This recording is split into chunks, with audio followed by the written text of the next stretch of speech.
This is what our family budget looks like for this proposed next year. As you may recall from a week or two ago, we looked at the national debt clock, and we're approaching $16 trillion in debt. Over the last 3.5 years, we've added $5 trillion to our debt. And the proposed budget for next year, that is sort of a starting point that they're wrestling with. If you were to equate it with the family budget, it would look something like this. This is my evangelism to you. If you feel like a unregenerate political person and I'm trying to convert you to being interested in politics, this is what it feels like. But this is a very real issue for you and me. It's as if our family income is $24,700. We're projecting to spend $37,900, which adds, this isn't exact math, but we're looking about adding to more debt about $13,000 this year, and we already have $153,000 in debt, and we're talking about tightening our belt by cutting $385 out of our spending this year. How does it strike you?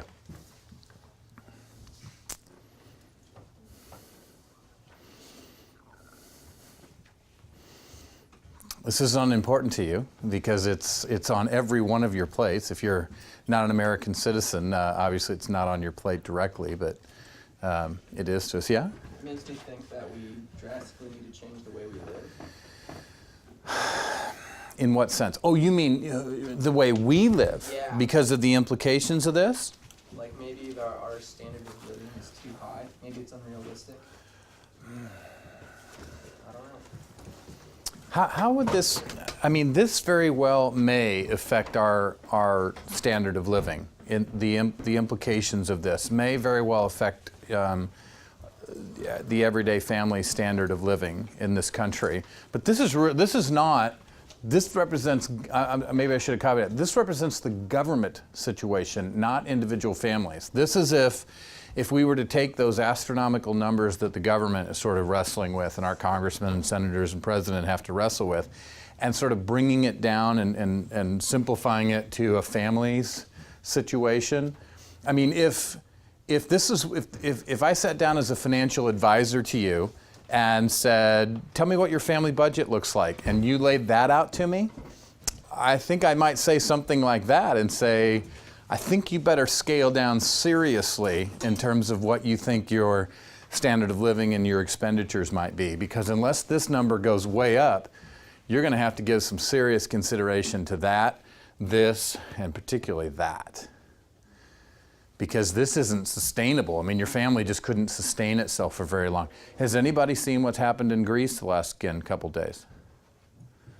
If you want to potentially see where the United States is headed, just poke around the internet, look at some videos of what's going on in Greece right now. There are literally riots in the street because the Greek legislature, they have gone over the cliff in terms of the financial sort of situation that they'd been under. They sort of were in similar type situations like this to the American situation, and they ignored it and went over a cliff, and now they're having to institute what's called austerity measures. And what those austerity measures means are making drastic cuts in that kind of number, and people are rioting in the streets regarding it. So it may not see, as a sort of our safe, comfortable little environment here at Biola, that these issues can be sort of safely ignored. And maybe 18 to 22-year-olds can sort of safely ignore them for these 4 years. But this is the sort of the financial reality that's the most pressing issue. And our government has to deal with this issue. This is not a partisan issue. This is not a Democrat or Republican issue. But it has to be dealt with. Somebody's got to step up and cut this spending. And unfortunately, the biggest amount of that spending deals with sort of government programs where we give stuff out. That's what has to be addressed. And we're not sort of doing a good job of that right now. Nobody wants to step up to that plate, because as soon as you do that, the person who might run against you is saying, you know, you're out to starve poor people, or, you know, things like that. Because a lot of these programs that we're giving, we just cannot sustain where we're sort of going at this point. So politically, this is a football that nobody wants to sort of do. It's sort of a hot potato that everybody sort of throws around. The president just came out with his proposed budget, and in our day and age, the president starts the budgetary process with a budget offering. It comes out in about a book that thick. And the proposed budget that the president submitted within the last couple days offers to spend more than what we're bringing in, projectedly bringing in, by $1.3 trillion 1 year. Hate to drop a bomb on you, but that's the starting point for our budget debates right now. That is not likely to pass Congress, but that's sort of the starting point at which they sort of wrangle with. So we're starting in the hole, adding to the 15 going on $16 trillion, another 1.3 trillion. Yowza. Okay, so hate to drop that kind of bomb on you, but one of the roles I get to play here this semester is to keep you all reasonably engaged in the politics of the day, and the election coming up here in about 8 months is going to be precisely on these kinds of issues. The good news is the economy seems to be percolating up a little bit, and that's good news for us. Whether it's good enough is not. The current sort of divides in this country is Republicans look at 15-something trillion dollars and say we need to do some serious cutting on spending. Some notable Democrats have come out in the last couple of days and say the debt's not particularly important. We shouldn't be all that worried about it. Who's right on that deal is a decision we have to sort of make as a country in this regard. Yeah, some very notable Democrats. The Obama's chief of staff came out yesterday and said that in light of the long haul, 15 trillion and adding another $1 trillion to it this next fiscal year isn't that big of a deal. Maybe, maybe not. But if it is, we've got some serious thinking to do as a country. But that's not what we're talking about today, is it? We get to talk about what we had a chance to poke around in. We've been through some rough straits in this country before, and you got a chance to read within that general genre this week. And let me refresh my memory in terms of what you all got a chance to read. If memory serves, you got to read the Thatch piece, the creation of the chapter 1 out of the creation of the presidency, which again is a sort of an odd title for where you find yourself reading. You got a chance to read the small little book, What the Anti-Federalists Were For, and a couple of very key Federalist papers, particularly Federalist 23, we'll want to talk about today. So here's our plan of action for the day. I want to look at the events of this critical period. Again, this critical period was the period of time in which the Articles of Confederation was the governing document of the country. And there were some fatal flaws in that document and the system of government that was set up under there that caused this period to be called a critical period. The country was spinning out of control, and you had a chance to poke around in that chapter and see some things that were not particularly going well. Then it sets up a debate between the Federalist and Anti-Federalist on the nature of a potential new way of governing ourselves, what we now today call the Constitution. And so this is your first attempt this week to, if you've never engaged this debate before, between the Federalists who think that the Constitution should be sort of ratified and the Anti-Federalists who argue that it should not. What's particularly interesting, and we'll talk about throughout the course, is some of the arguments that we'll first encounter today that the Anti-Federalists made about the nature of our government. We ought to give a second hearing to that, because maybe some of their predictions about the nature of where our government has gone have come true, and that we should have listened back then, and maybe need to give some serious consideration to some things, particularly in light of the judiciaries, which we'll talk about.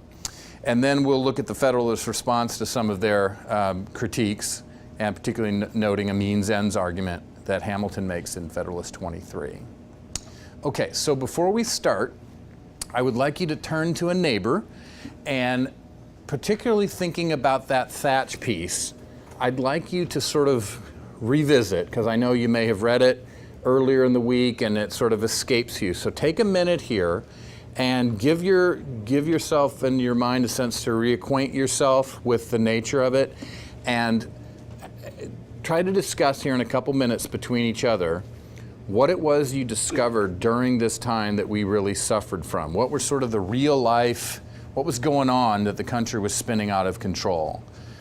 And then the other issue was, and I think this was the thing that I put up on Blackboard, was what was the lesson that our early countrymen learned during that time,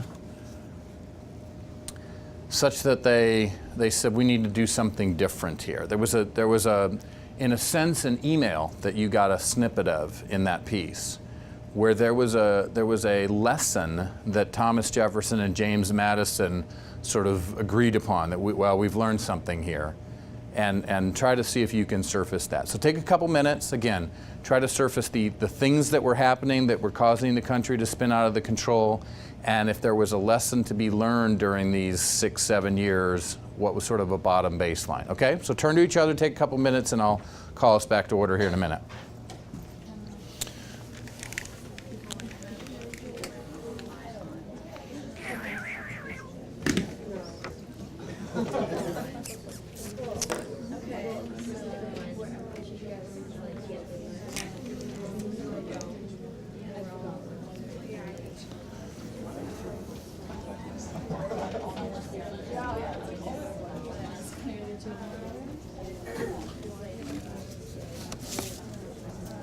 Are we on? Did you turn this thing on? Okay.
Okay, how we doing?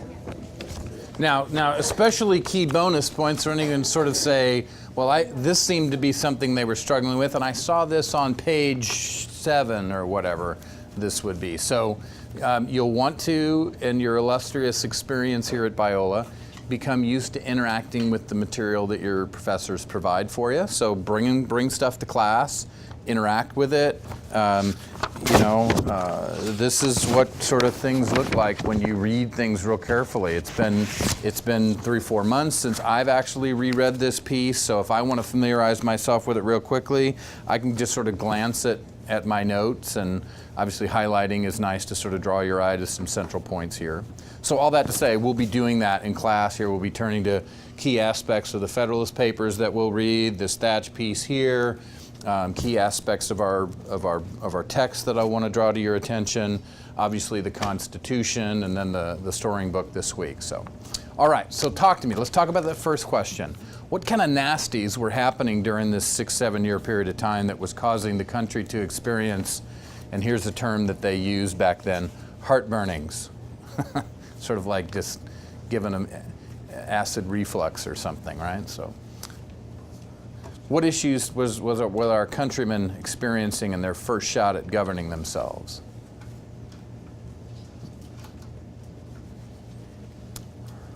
Yes, ma'am. There seemed to be a power struggle. Ooh. Whether it be like giving the power to the federal government and that, or lesser like giving states more power. Okay, so there's a question about how much power is going to reside at the federal government level versus the state government level, and we'll want to talk about that a little bit here as we go forward. Why would they be worried about a powerful central government during this time? That's an interesting sort of question to think about. And this is really, it's one of the long list of obvious questions I hope to ask you throughout the semester, because you already know the answer to this, so think about that. Why during this period of time, from roughly 1783 to 1787, would the country have been worried about massive government power? That's right, yeah, you're right. We had just had a revolution against probably the most powerful central government in the world, and why would we want to set up our own? That seems reasonable, right? So in this sense, if you're worried about that, vis-a-vis this young lady's nice observation, is that we would probably not invest the federal government with a lot of power, that most of the powers would be invested at the state level and very little at the federal level, and that has some implications here. So good, that's one issue. What else?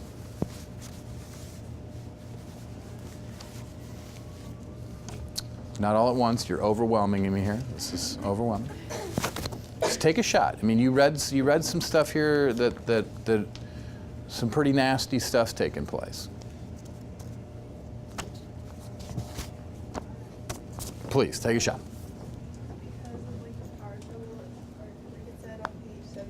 Ooh, love it.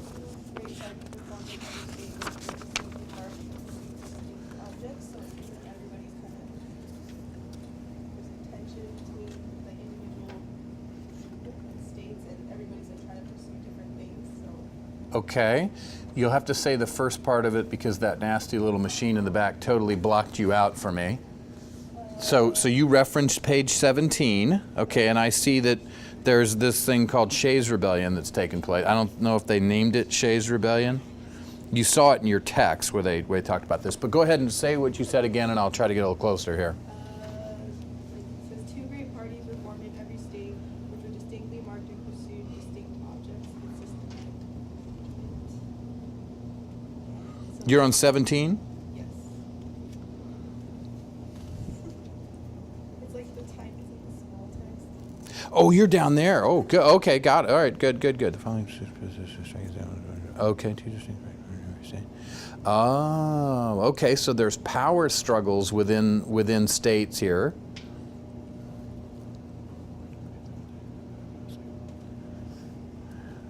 Okay. So yes, there's going to be power struggles that are taking place within states, and those had real sort of concrete outgrowths. So it's one thing to sort of talk generically about power struggles within states. What specifically did you see here? I mean, right on the top part of page 17, it referenced something called Shays Rebellion, and you got a chance to sort of read. This was the proverbial straw that broke the camel's back, this thing called Shays Rebellion. Anybody have any insight into what Shays Rebellion was? A bunch of farmers. Yeah. High taxes and debt. Their foreclosure on their farms. What used to happen to people who couldn't pay their debts back then? Any clue? When you couldn't pay your debts in the 1780s, yeah, they would take your property and things like that, but when you couldn't pay your debts, they threw you in debtor's prison. You had to sort of pay off your debts by spending some time in the clink. So Shays Rebellion is a group of farmers, nice, that decided they weren't going to take it anymore. They were being foreclosed on their homes and their farms. Why were they being foreclosed on their farms? Because the very government that they had fought and potentially died for and promised them money for their military service, they didn't come up with the cash. And that very same government who didn't provide the cash came and officials of those state governments arrested these men and started throwing them in debtor's prison. I mean, that's the classic example of adding insult to injury. And so a bunch of farmers up there in Massachusetts and up in that area decide no more, and they pick up guns and they start doing battle. And they throw out government officials, they throw out justices, and they establish, in a sense, sort of a anarchist situation, and there's blood running in the streets as a result of this. So yeah, that's pretty pleasant. That's the one that really broke the straw on the camel's back in saying that this Articles of Confederation thing is not working. So that's one thing. Good. So what else? There's something to do with money here. Did you see anything to do with money?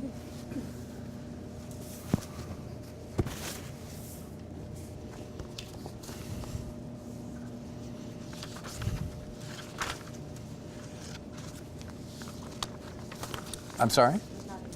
Well, yeah, there's never enough money, of course, but the reason that there's not enough may be because the economies were all tanking. At this particular time, the country is set up like 13 little separate countries, and they're all running their own little economies. Many of them had their own currencies, and it's a bunch of backstabbing going on. And that doesn't create sort of bliss for the country when you have 13 separate little entities. It'd be like your family having 13 members in it, and each member of your family sort of only looking out for your own interest and actually trying to fight against the interest of the other 12 members of your family. Led to an economic chaos. Oh, here's a great idea. You'll see this later in the semester. In Rhode Island, it was particularly bad. And what do you know about Rhode Island just in general? It's small, thank you. Added to another list of the obvious questions that I'll seek to ask you this semester. It's small, and in that small little setting, they did things really, really bad in the economic area. They decided, and they got a brilliant idea, that if the economy was bad, the government ought to just print some more money. Hey, that's a great idea, right? By the way, our government is doing quite a bit of that today as well. So they print money. Now, all you burgeoning economists, what's that going to do to the value of your money? Yeah, there you go. It tanks. So be prepared to hear what a majority faction looks like, I believe, next week regarding paper money laws in Rhode Island. So just sort of log that one in your mind. Okay? What about, okay, so let's now turn to this issue of governmental energy. Was there something you saw that they learned during this time? Was there sort of a bottom line, man, we learned something here? It's a sad, melancholy reflection, is that? Now, when you read this for this past week, I sort of give you a little bread trail of some things, and I actually use those words. So before you start to read it, it'd been good to sort of look at it. Yes, ma'am? On page 17, the middle says the payment of the debt required that I'm strong enough to levy and collect taxes. Yeah. Would it surprise you to know, would it be shocking to you to know today that the federal government possesses the power to do precisely that, levy and collect taxes? Hello? No? If that fact hasn't dawned on you yet. Anybody working?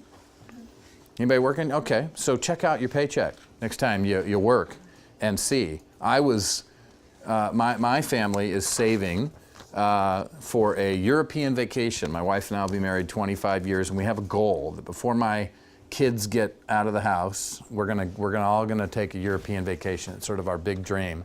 And so I taught 2 extra classes on the interterm to do this. I got my paycheck at the end of January, and I thought, holy smackers, what happened to all that money? I mean, like 43% of it just went to the government. Wow. I mean, yes, our federal government has the ability to levy and collect taxes. Under the Articles of Confederation, no such power existed. If we were going to do something about the financial arena nationally, we had to just sort of ask the states to make contributions, and if they said no, okay. That's how it worked. So yes, that's a very nice one. But that's just a symptom of a greater issue here that we'll want to make sure we turn to here. It's an email back and forth between Jefferson and Madison here, particularly at the end of the piece, where there's something that they learned. Yeah, please. Yes, there.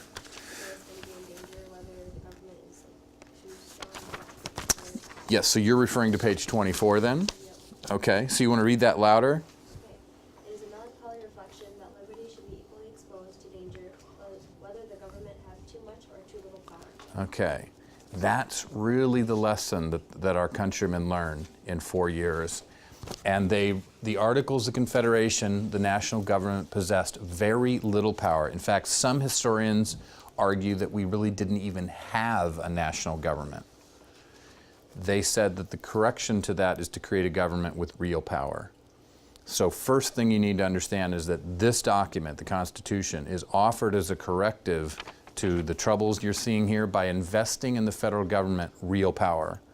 So when you read Article 1 and you read about legislative powers in Section 8, where it says Congress can have the power to levy and collect taxes and regulate commerce and do all these kinds of things, that's new. By the way, under the Articles of Confederation, there was no such thing as a president either. Article 2, which defines the presidency and his powers, sorry ladies, his, to this point. I look forward to the day when I can say his or hers, but it's not there yet.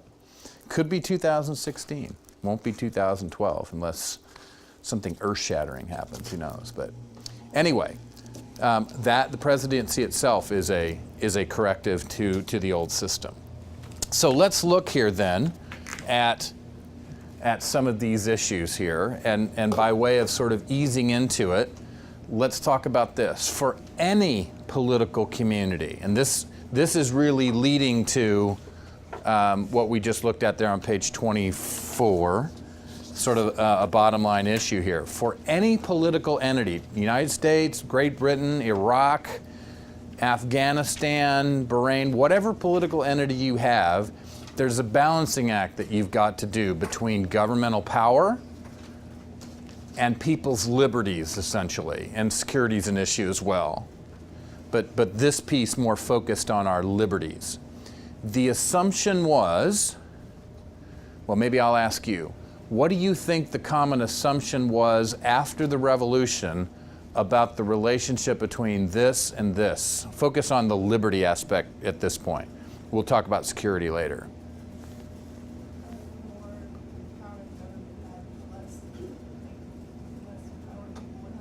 The less liberty people might have.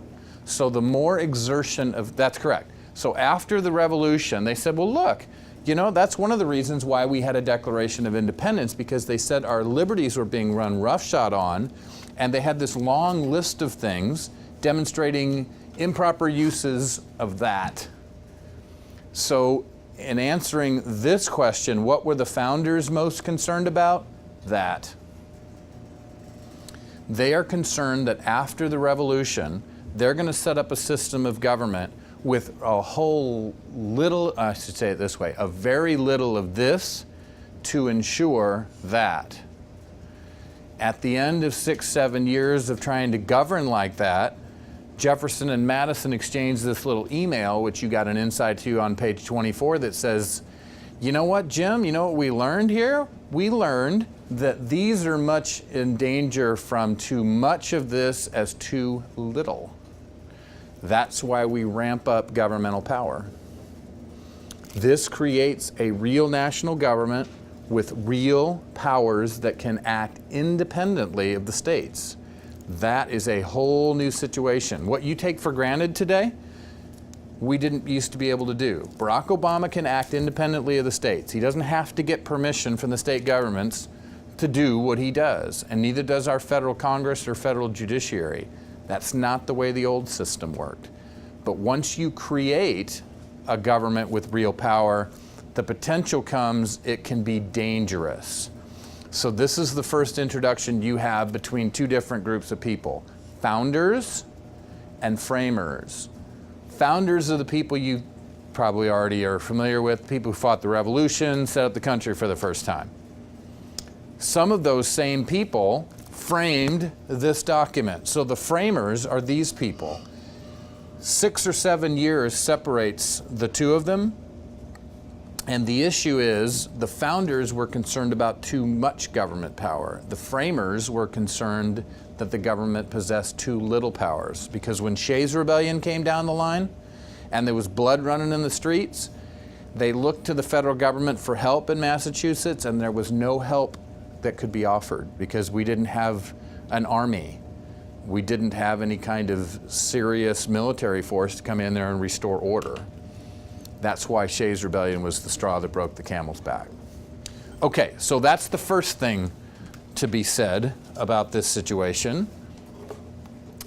The next is when you start asking how people's liberties can be threatened, you're going to see that there's two ways that people's liberties can be threatened. One is from within, from the very people themselves can threaten other people's and other citizens' liberties.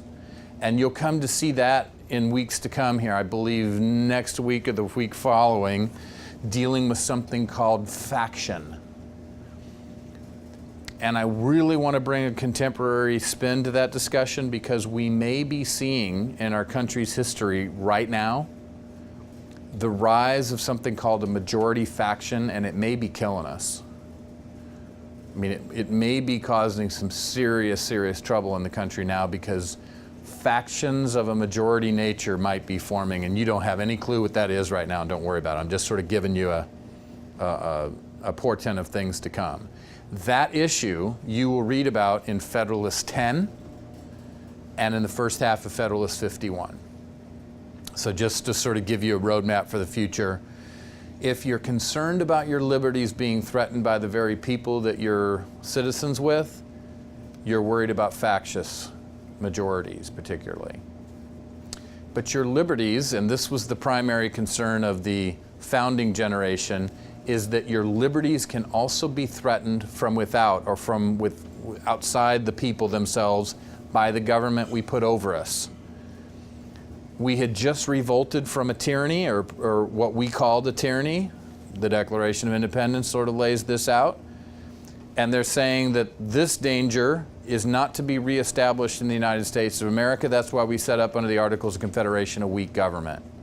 Again, the Constitution is meant to be a corrective to this, where we establish a government with real power. And that fact is sort of, yeah, you sort of know it today. But now the question is, how do you get a government that has now real power and that doesn't become oppressive just like we had a revolution from? Now that's the challenge. And this is really the debate between the Federalist and Anti-Federalist that you were immersed in your reading. Madame. So does that mean that the framers or the founders were anti-federalists for the most part? They probably wouldn't have seen it in those terms, but there were a lot of our founding generation who thought that the proper reservoir for power should reside at the state level, and in that sense they were sort of anti-federalist before you called them that. So that's a really good observation. Sort of log that in your mind as we walk forward today and see if we don't address that issue. I mean, there's definitely some of the framers that are anti-federalist. I mean, there were quite a few people who showed up to Philadelphia in 1787 in the late spring, early summer, and at the end of the day never signed this document. Some of them just walked out. So some of the founding generation were in fact anti-federalist. Very well-known names. George Mason, you ever heard that name? How about this one? Patrick Henry. Patrick Henry took one look at this document, read the preamble of the Constitution, and said, I don't need to read any further. Because he said, he read, "We the people of the United States," and said, well, that's bogus. I don't need to read any further. This document isn't worth the price of the paper that's printed on. I'm not going to vote it. And you'll notice Patrick Henry's name is not inclusive in the list of illustrious people that actually signed the document. So yeah, Patrick Henry was certainly part of our founding generation. Give me liberty or give me death. Has anybody been to Richmond, Virginia? No? Yeah? Did you go to the church where Patrick Henry said all that? There's this little bitty, I think it's a Methodist church, St. John's Methodist, if I recall, in Richmond, Virginia. It's sort of off the beaten track. And you go to this little church, and there's this sort of roped off area in this church that's where Patrick Henry said, give me liberty or give me death. And you can actually see the pew that he was sitting in and all that. It's kind of fascinating. If you get to New York, you can go to the church that George Washington attended and see his chair in this church, and it's sort of roped off little thing. And for history junkies like myself, it's sort of, pretty cool. I think it's pretty neat to see a chair that George Washington would have sat in when he was listening to sermons back in the 1790s. Okay, so we will read about the answer that the Federalists were give to the idea that this new powerful government created under this document would really be powerful, but not dangerous. And we'll read about that in Federalists 47 through 51 in weeks to follow here. Okay, moving on. What did the founders learn? So backing up a little bit here, what did the founders learn during the Revolutionary War? Well, they learned that they were fighting against a government that had real power, but in order to fight against a government with real power, you yourself has to have government with real power. So that's what happened. That during times of crisis and necessity, which a revolution will bring on, you need to have real governmental energy. And that's really, if you read George Washington and his frustrations during the Revolution, is that he, by the personal force of his own will, sort of keep things together and provides a certain energy and keeps the Continental Congress enough on board where they can prosecute a war. But after the war, they figured that the crisis had passed, and you have a general collapse of governmental energy. And that leads to this Articles of Confederation period, this critical period, where you have a lack of government energy. And that proves to be one of the Achilles heels of that time period, where we don't have enough government energy to do anything about it. You got a bunch of people picking up guns in Massachusetts and killing each other, and the federal government, of what there was pathetic little of at that time, essentially just stuck their hand in their pockets and said, wow, it's a pretty tough issue. Wish we could do something about it, but they couldn't. Something like that happened today. Do you think President Obama and the federal government would have the resources to do something about it? Yeah, absolutely. But that's the shift in what we're seeing going on here. So what you will see throughout the course, and this is the same issue today, isn't it? Has anybody heard about something called the Patriot Act? What's that? What's the Patriot Act? When was that thing coming down the pike? Have we been dealing with the Patriot Act for 200 years?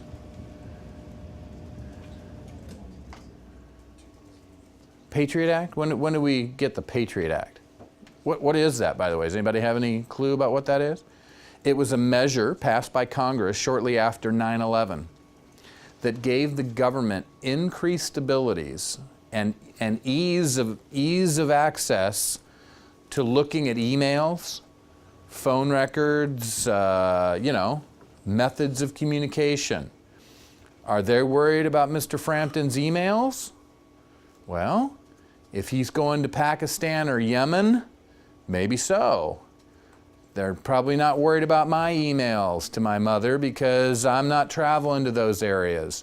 But the problem is, the risk is that once you give the government more power, think about that balance, that people's liberties can get rushed upon, right?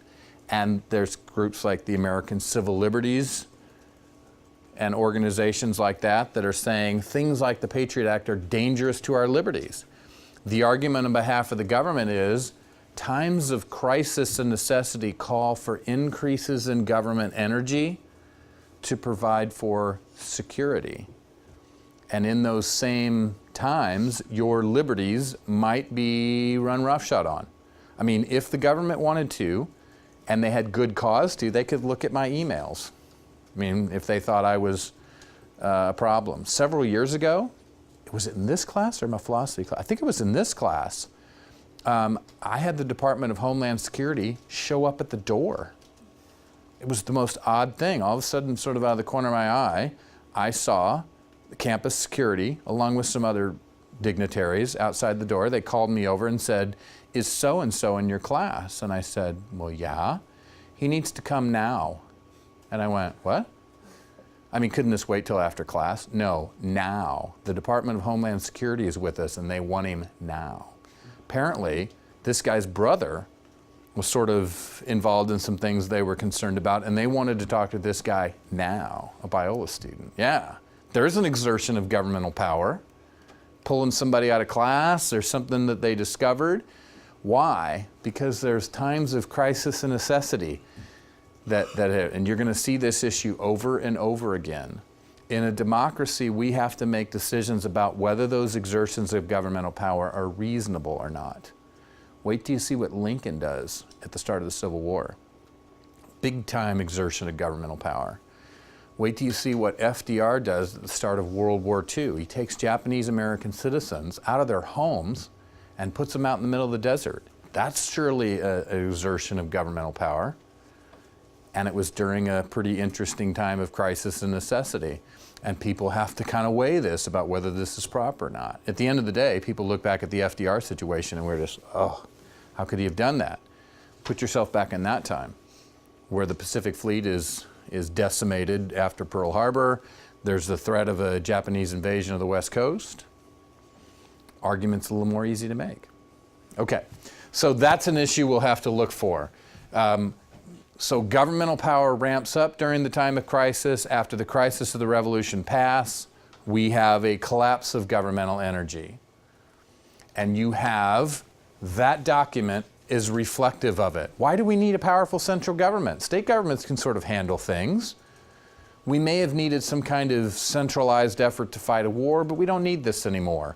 So we craft an Articles of Confederation to reflect this collapse in government power. Most of the power, governmental power that would have resided under that kind of constitutional system created by this document would have been at the state level. And even the people who would later be Federalists. So to your question about were some of the founders Federalists or Anti-Federalists, sure, they didn't wear those hats and labels at that point. But even the people who would later be Federalist and argue for more central government power thought this would be fine. And the reason they thought it would be fine is, look, we just fought a war together. Surely there'll be cooperation. When issues come up, surely there'll be cooperation. We just fought a war together. Well, they found out that that cooperation wasn't forthcoming. This little thing called the Newburgh Conspiracy, if you're interested in sort of a really interesting potential pivotal moment in United States history that's long been forgotten. Do you know what a military junta is? Anybody have it? What's a military junta?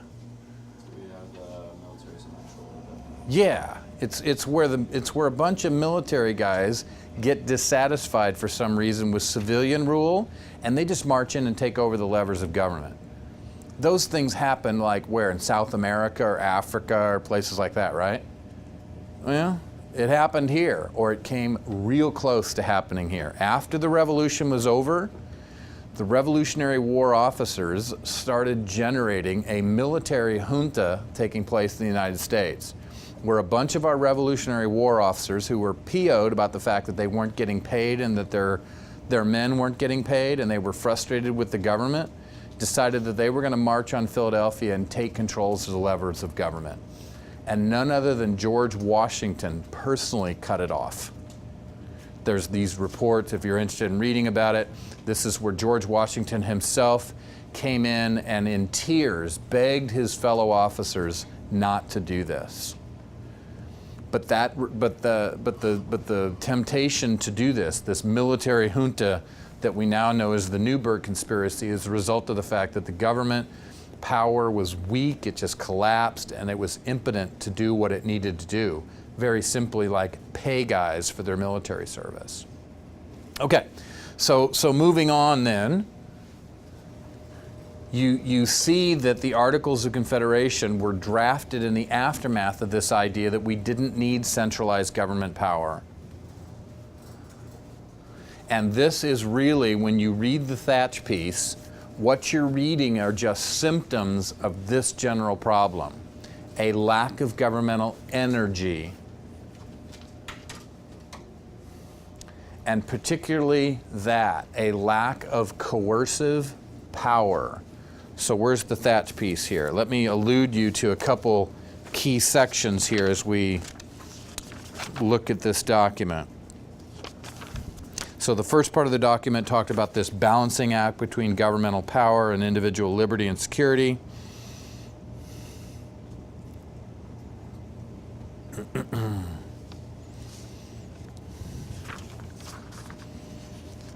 Here on page 16 is where we're sort of picking up the story right now. It says here at the top of the page, but the cessation of war, the revolution, marked a collapse of government and found some of the leaders ready even to seek a solution and appeal to the military powers of the commander-in-chief. That's the Newburgh Conspiracy. Events subsequent to the war contributed no less strongly than the war itself to heighten the importance of the authority factor in the governmental problem. The overshadowing fact in governmental history was the complete inability of the government set up by the Articles of Confederation to function.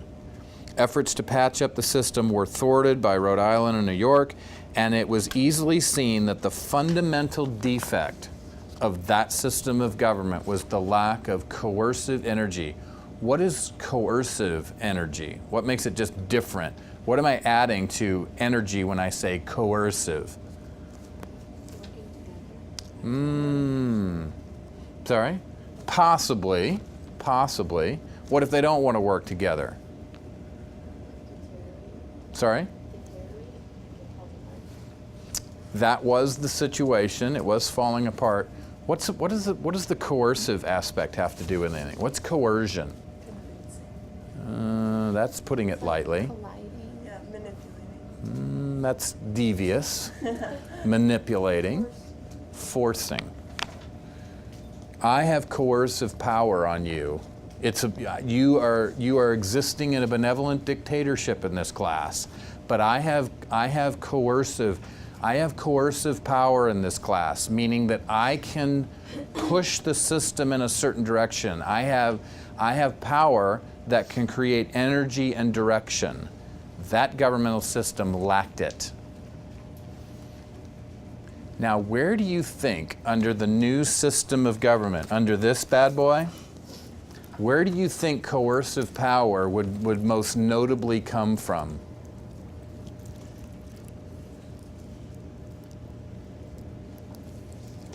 How about the U.S. Supreme Court? How about that one? Is that where coercive power is going to come from? Yeah. Why would that seem so incredibly odd? Because we wanted to get away from. Yeah. We had just rebelled from an energetic executive. Why in the world would we set up our own? You're going to read later in the semester Federalist 70, and look what they had learned by 1787. We had just rebelled and written this little love letter called the Declaration of Independence to an executive tyrant.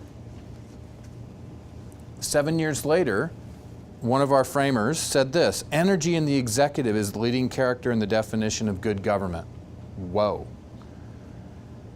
Less than a decade later, they had learned, as a result of this nasties in the critical period, that you need energy, coercive energy in government, and the leading person to do it would be an executive. So that's really the project of the American presidency that we'll talk about as we go forward in the class and spend 1 week particularly talking about the presidency. How do you create a president with real powers, but you don't create another King of England? That's the great challenge. Is Barack Obama like the King of England? Could we get together and write a Declaration of Independence rebelling against him? Probably not. I mean, you may not like his politics, you may not like sort of the general direction, but he's not a tyrant.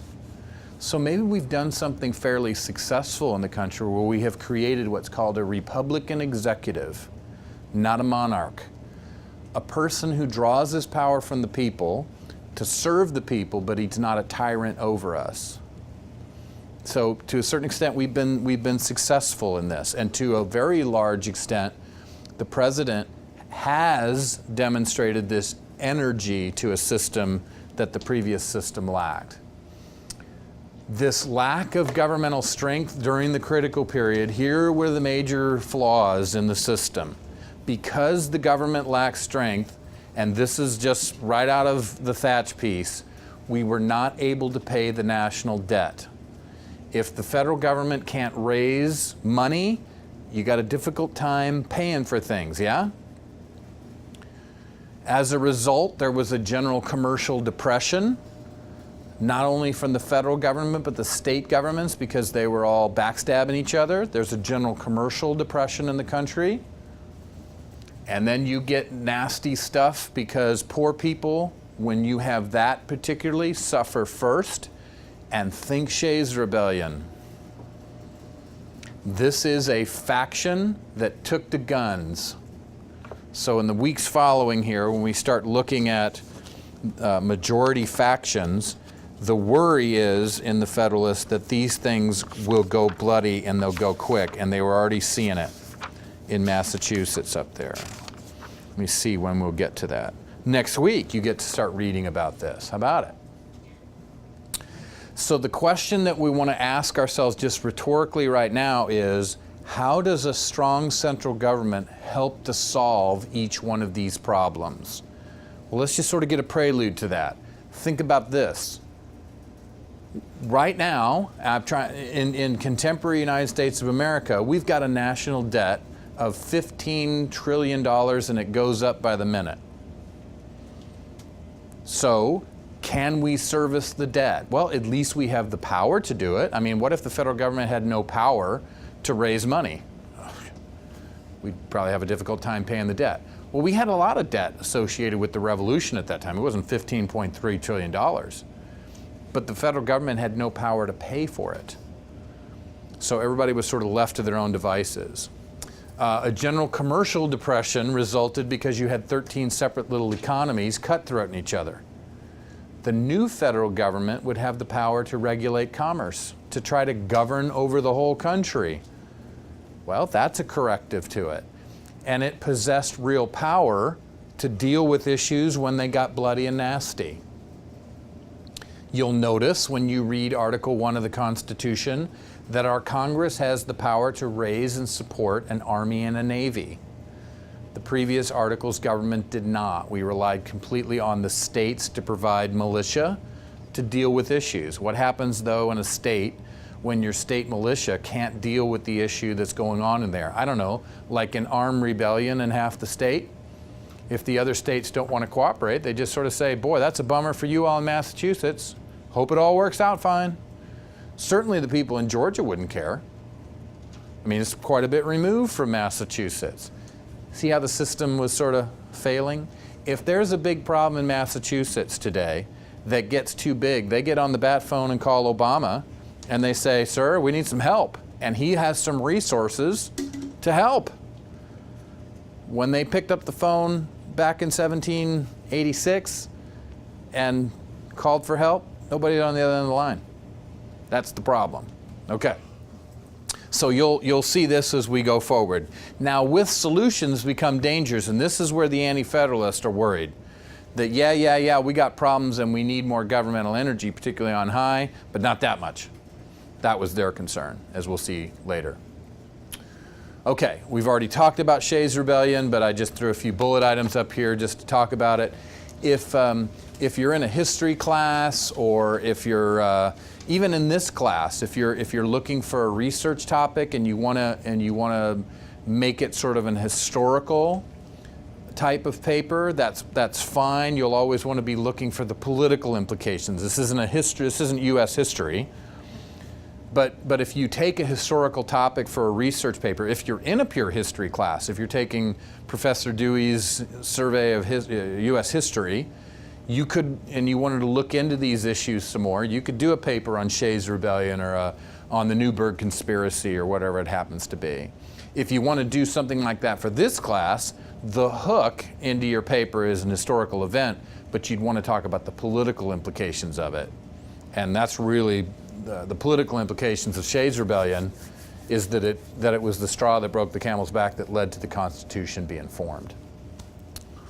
Okay, so this was what was going on, and this last bullet item here particularly is important, is that whatever power existed at the national government was not sufficient to deal with an armed rebellion taking place in the states here.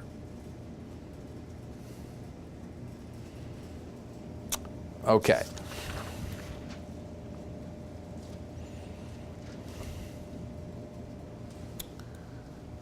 So what did Shays Rebellion show? And we're sort of already covered this, but let's make sure we did it. We showed that history was repeating itself. Next week, you're going to read out of Federalist 9. And let me give you a prelude to something very key that you're going to see here. Federalist 9 reads as follows here. A firm union will be of the utmost moment to the peace and liberty of the states as a barrier against domestic faction and insurrection. It is impossible to read the history of petty republics of Greece and Italy without feeling a sensation of horror and disgust at the distractions of which they were continually agitated, and at the rapid succession of revolutions by which they were kept in a state of perpetual vibration between the extremes of tyranny and anarchy.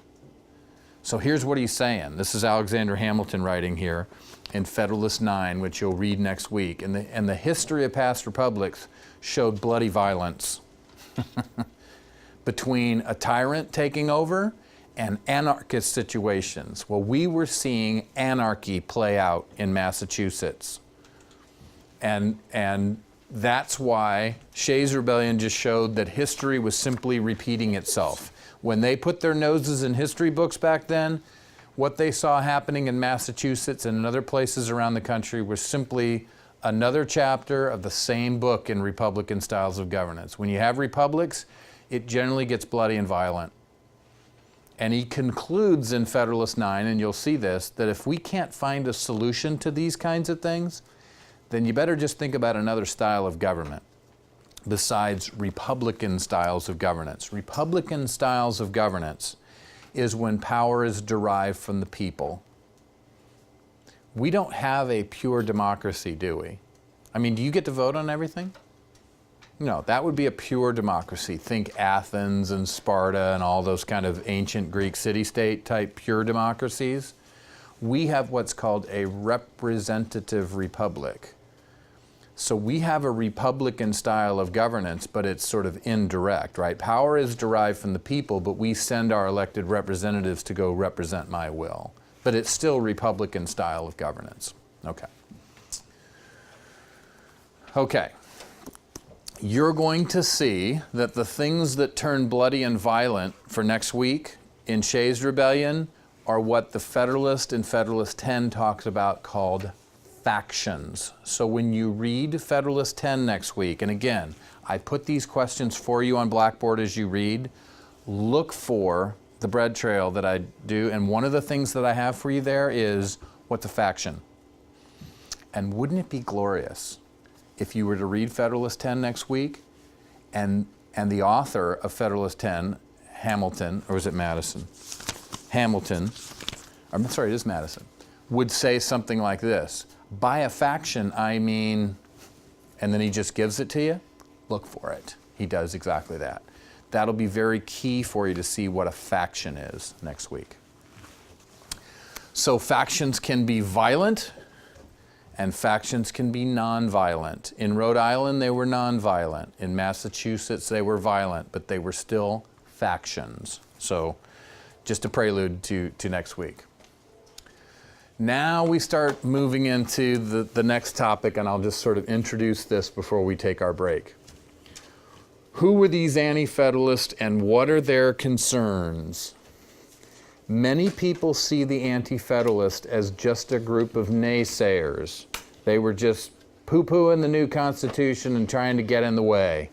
Do you like that technical term? Look that one up in the Political Science Dictionary.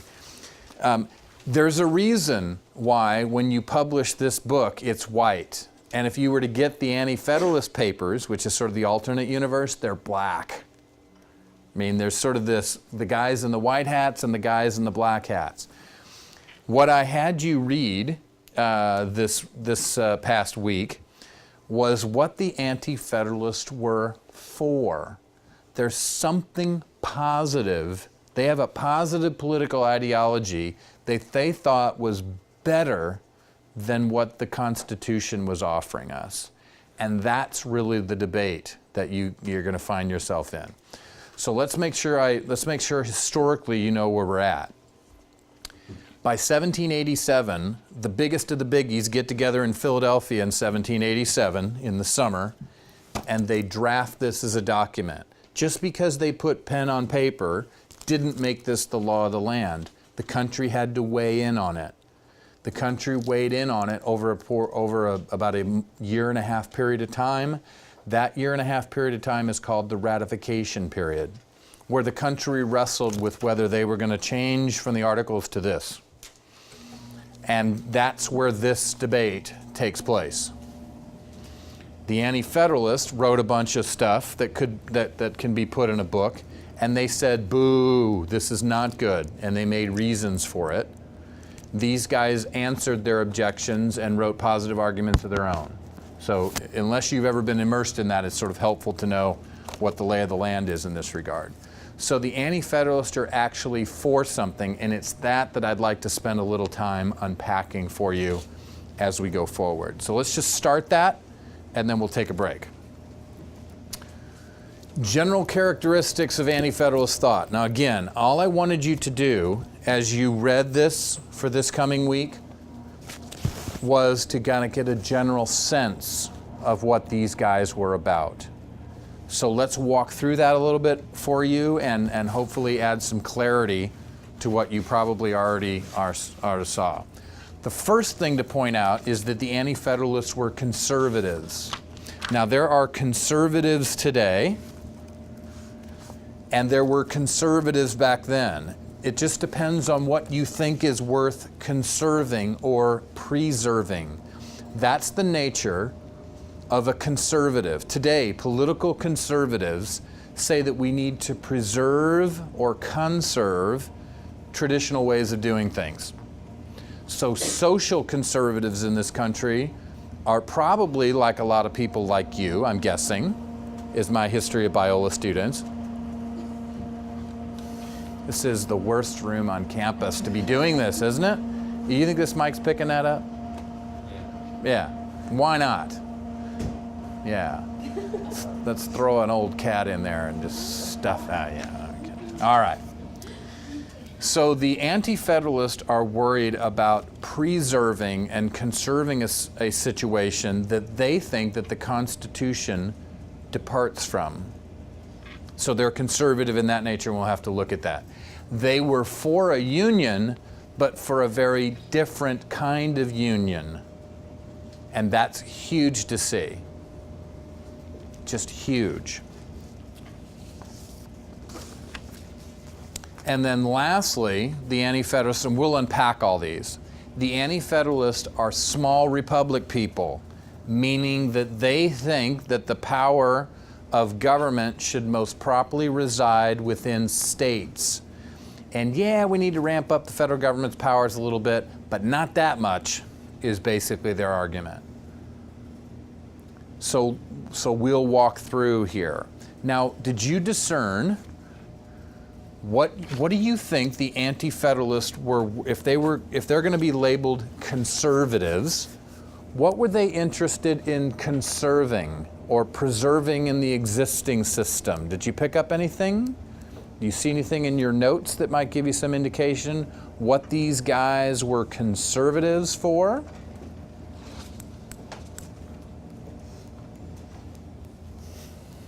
Take a second and flip through there.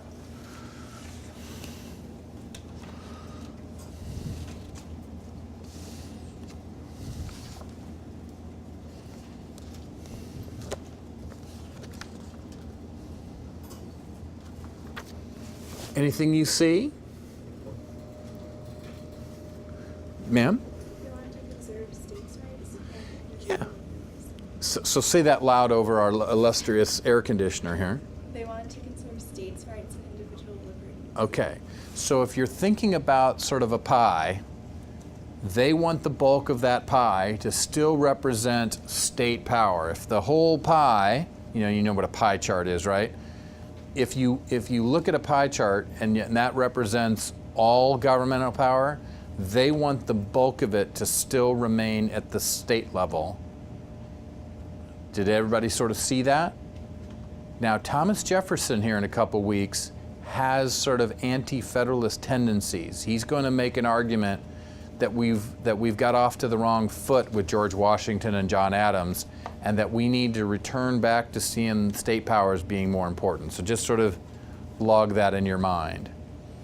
Who talks about more power at the state level today? Anybody in the swing of politics and sort of, would the Republicans talk about the importance of state power today, or Democrats? Republicans. Yeah, why Republicans? Because Republicans don't want too much national power, because they feel like the national government is more separated from them as individuals than the state government would be. It's actually, there's a piece to that. Anybody want to add? That's right, you're on the right track there. Anybody else want to add a piece to that? What are Republicans? This is what you ought to be somewhat conversant in sort of the current day debates in the country. What are the Republicans all hot and bothered about today? And this is sort of an irony of history, of American history. It's sort of ironic or paradoxical. Anybody know sort of the Republican arguments? What do they at least talk about? More. They want to conserve the Constitution. Yes. How it was found originally. Okay, you're on it. Founding fathers intended it to be. And there's an element of what they think the founding fathers thought it should be. It starts with an L. Limited government. That the Republicans are at least talking about. They haven't been very good at it, to be honest with you. And this has sort of turned a lot of even Republicans away from the Republican Party. They've talked about more limited government and pushing power back down to the states. Now, what's ironic about that is that the ideological origins of today's Democratic Party starts with Thomas Jefferson in and around 1800. And those were the folks that were talking about more limited federal government and the importance of state government. So it's sort of an irony of history that that Barack Obama's party today, which is the party of big government and progressivism is what you'll come to see it as, has its ideological foundings in limited government and more power for state governments. So it's sort of ironic that we've sort of flipped it in American history today. How that took place, you'll come to see here in several weeks. Okay, well, let's enter the tour of anti-federalism. And now look, this isn't just some ancient historical debate that a bunch of early Americans had. Many of the things that the anti-federalists bring to our attention are things that we ought to be thinking about today. And this is particularly prevalent in my constitutional law class. The anti-federalists were really worried about this, about the president, but they were also worried about this judiciary, and that's kind of played out, but we're not going to talk much about that in our time here. So let's look at what the anti-federalists were looking at conserving, right? Now, today, again, political conservatives are conservatives of generally two different stripes. They're looking to conserve social or traditional sort of family values type thing, and fiscal conservatives want to preserve a more limited form of government where the government doesn't do as much and spend as much. The anti-federalists were conservatives of a certain sort. They knew that this, and I'll just abbreviate this for sake of time as we go forward, they knew the Articles of Confederation was lacking, but they just wanted to tweak some things. Ooh, it's nasty out there, nasty. It's got to get out of its system so I can sit and watch World of Color tomorrow night. Ooh, all right. So they knew that this system was bad. They just wanted to tweak it. They didn't want wholesale change. That's part of their conservative nature. They saw themselves as the true conservators of federalism. So they really hated it, and you saw a gist of this in your reading in the Soaring book there. They hated the fact that the people who were for the Constitution were known as the Federalist and they were known as the Anti-Federalist. They hated that because they said, we're the true conservatives of federalism. We should be known as the Federalist, and those guys should be known as the Anti-Federalist. So this next slide gives you a sense of what the true federalism is that they thought should be conserved or preserved. And it's known as the Compact of States theory. And I think we've mentioned it, but we'll keep mentioning it here. Abraham Lincoln will refer back to it. So you really got to have a sense of what the Compact of States theory is. So here is 3 possible ways of governing a country. This is what the Anti-Federalists thought was the true federalism. They thought this was the only way you could do it, and the new Constitution moved away from that. This is the system where you have, in our case, 13 separate parts that aren't really joined together in any particularly significant way. They have like a mutual cooperation pact, but they continue to operate like 13 separate little entities that relate to each other. This is, the best example I can sort of give to you right now is the manner in which the United Nations sort of operates. You know, when the United States participates in the United Nations, we give up none of our sovereignty. We operate like our own country, and we participate in this world body, but we're not constrained to do what they want us to do. And that's like every other country that shows up and participates in the United Nations.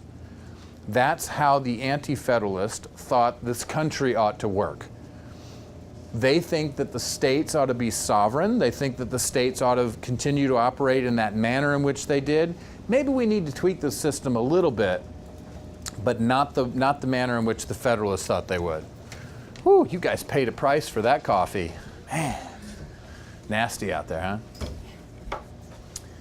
Now, a federal system that the Federalists argue, and you'll see this in Federalist 39, is a mixture between this and this.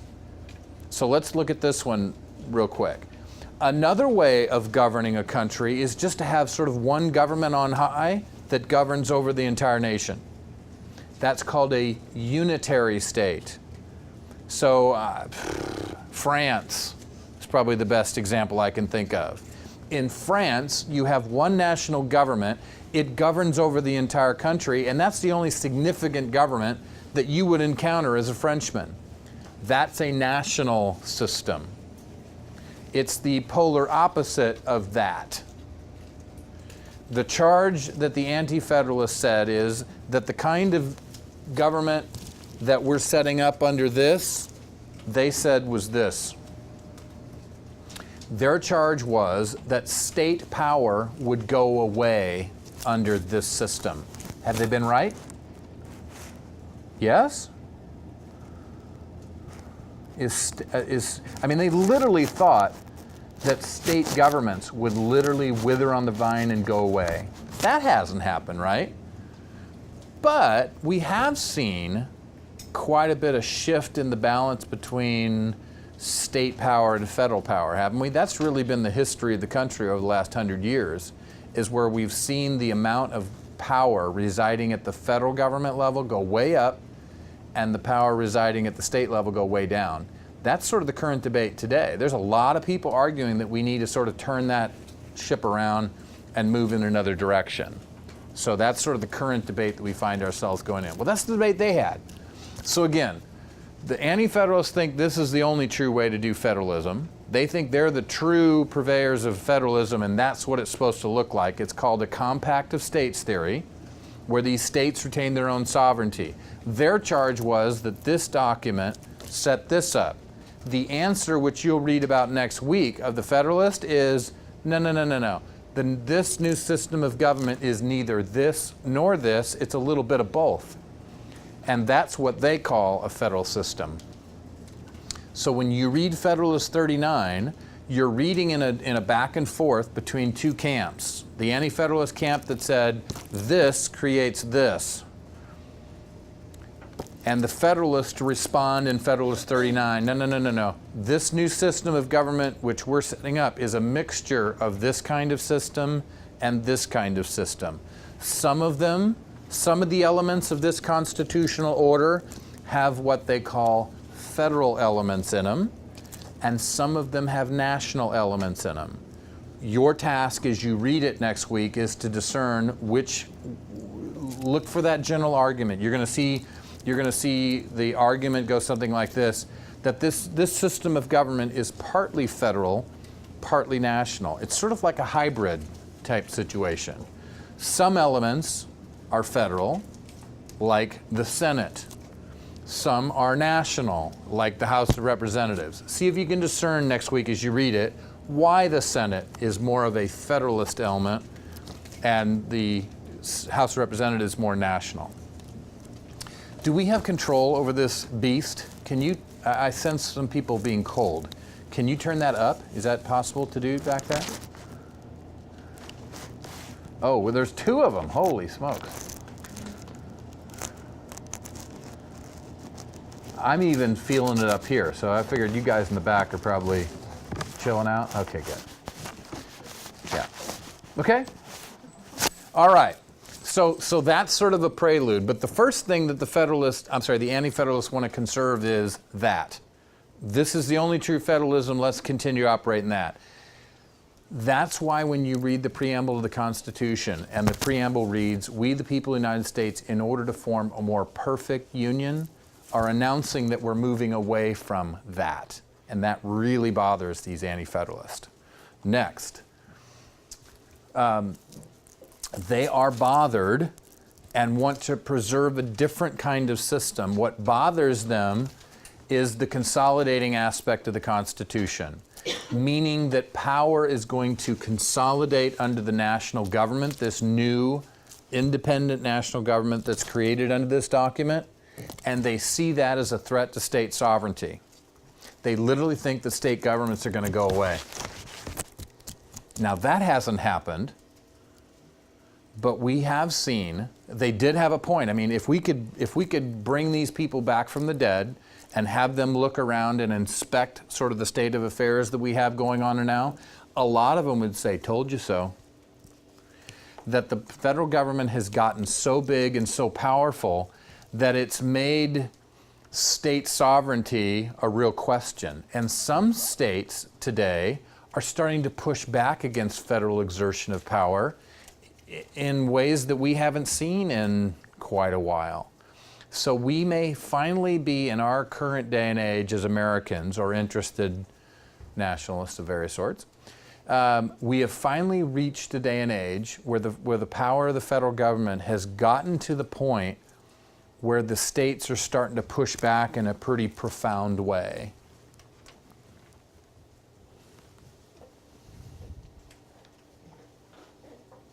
The second big concern of the Anti-Federalist is the amount of power, and that's really a big concern. This government is going to be a tyrant, says some of these Anti-Federalists.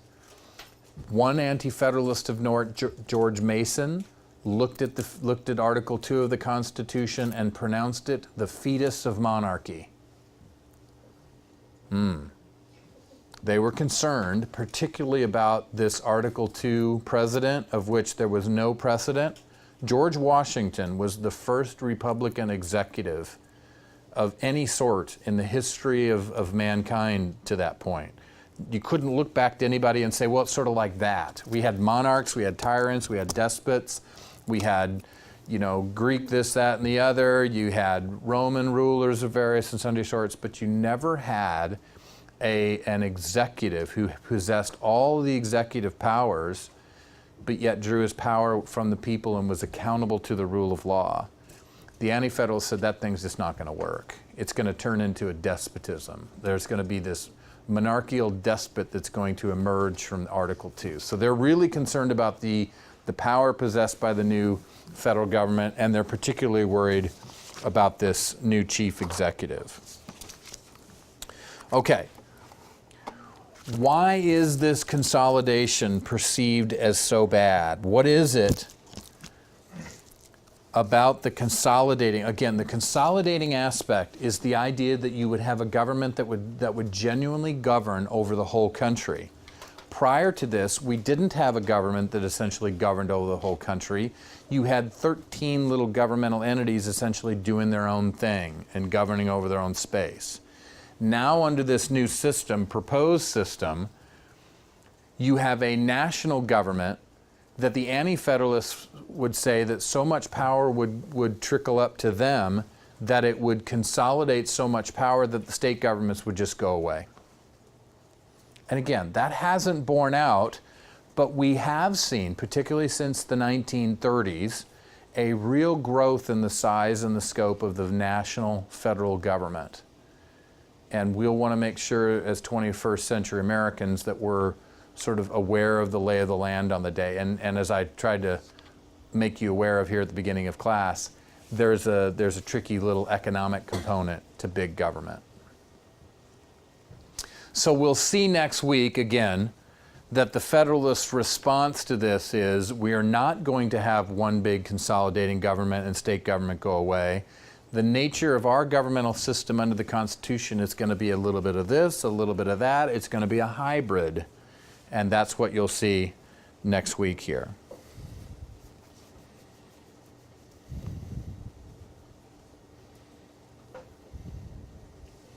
All right. Now here's where we start to look at and unpack the positive political ideology that these people have. And I want you to just, as we walk through this, give this a fair hearing, because oftentimes we look at the Anti-Federalist or group of people who just lose. And we think, well, they lost because their arguments carried no weight. Let's give them a hearing here today and see whether these guys actually had a point about some things that maybe we need to think about, maybe return to as 21st century Americans. So in that light, what's so important to the Anti-Federalist that the states maintain political supremacy? They think there's something key to the connection between state power and good governance. They think that people's liberties are going to be protected better if governmental power resides at the state level. Now, I want you to think about that in your minds for a second. Why would these early Americans think that your liberties would be better protected when the bulk of power in a governmental system resided at the state level versus the national level? Anybody have any thoughts on that? Please. Under like a larger government, you can't really understand an entire people and provide for all the people. But on a smaller level, you have a smaller government. Okay. They're able to provide for the people better and understand their people better. Now that doesn't sound unreasonable. Now the terms he used are a little bit vague, but he's absolutely right. So let's sharpen a little bit of that. What is it about governmental power residing at the state level that they can, what was the term you used, understand Understand or provide for. Okay.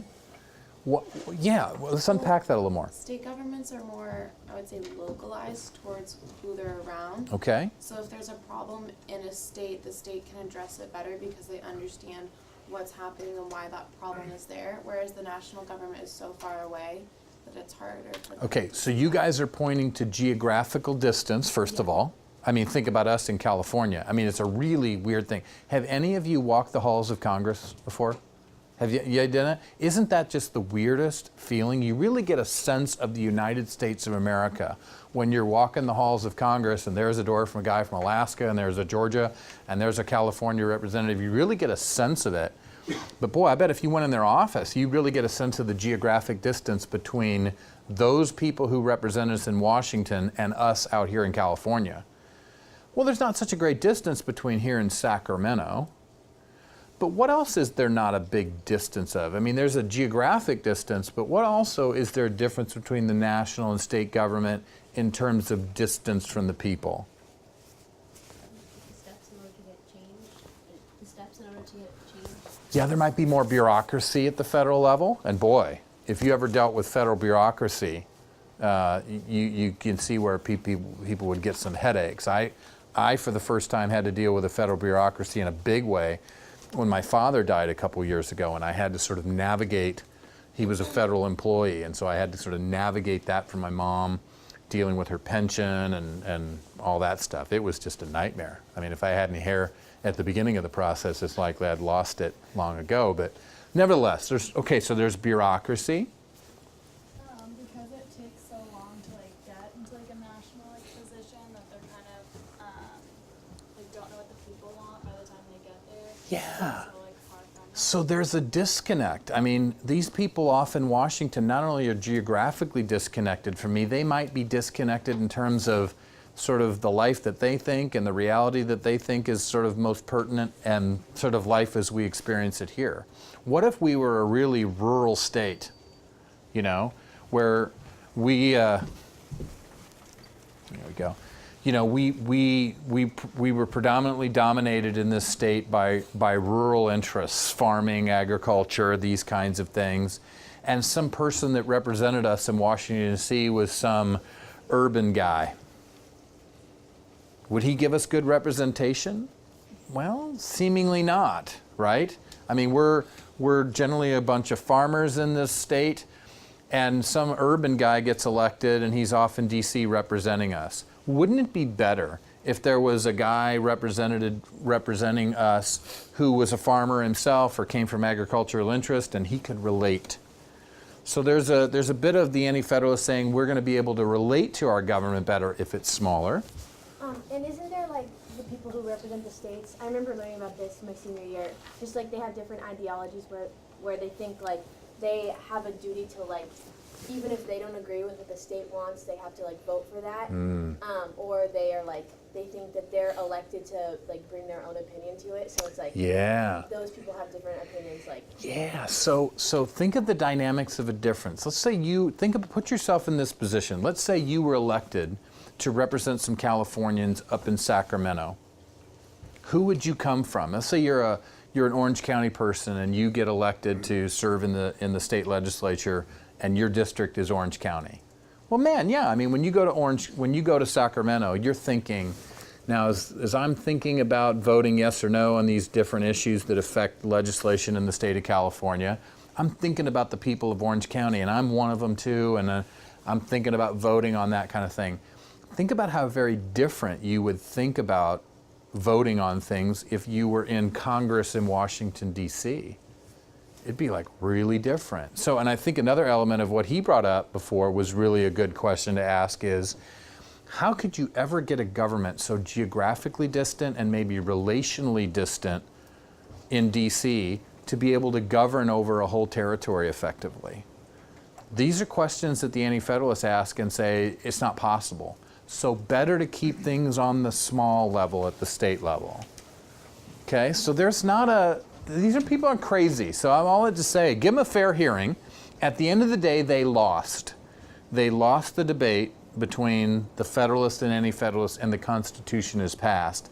But they do have something to say to us that we might even want to think about today. All right, what else do we have? What characteristics did the states have that make this possible? Well, we've already sort of talked about this. There's some benefits from smallness that the Anti-Federalists thought you don't want to lose. What benefits?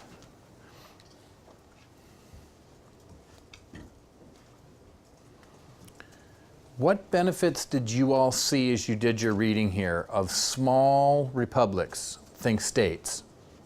They're small republic people, meaning they're states that they think power should mostly reside at the state level. What did they think were benefits that you get from those smaller settings that you lose in the larger settings of a national setting? You're poking around in them now, but let's try to hearken ourselves to a little more specifics here. Can I get that for you, man? Okay, got it? Sorry. That's all right. Anything?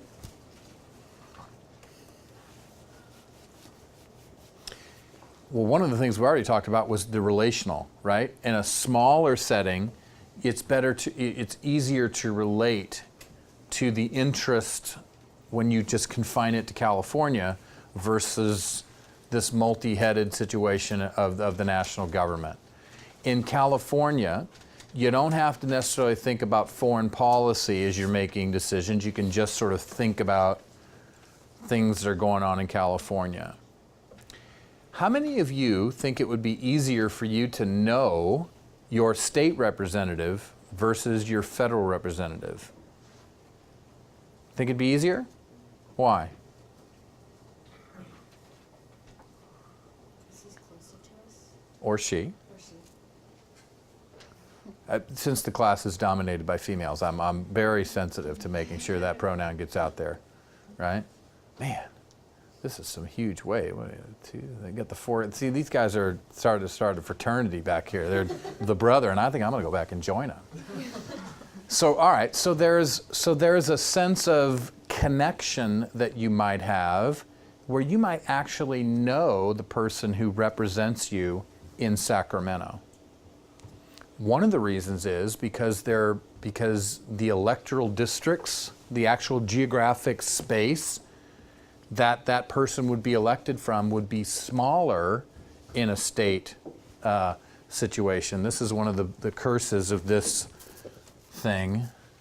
Let me just try to use whatever remaining space we have here. If this represents California, oh, it's not that bad, is it? It's somewhat resembling. All right, let's try this. What's that?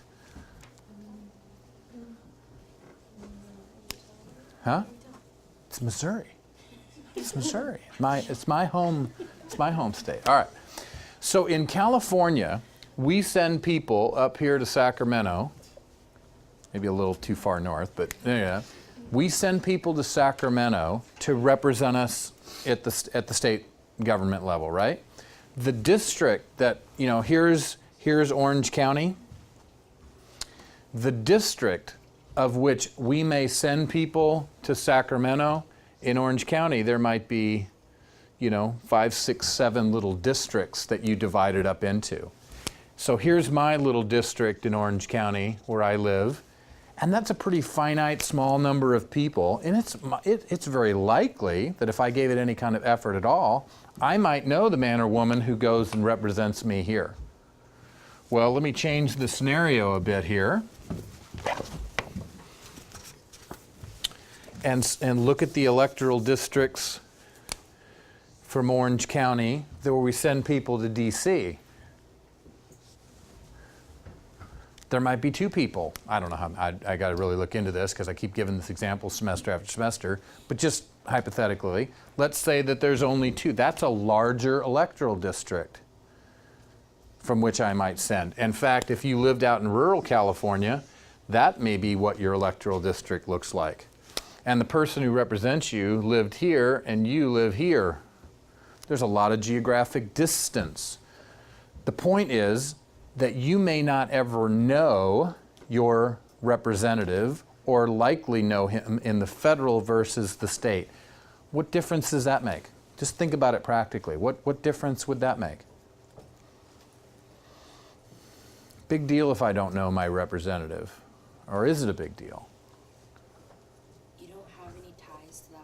Okay, and they don't have any ties to you. You look at use condition, interest, and habit. Ooh. So talk about that, right? Good. So interest statewide could be different, agriculturally or socially. Yeah.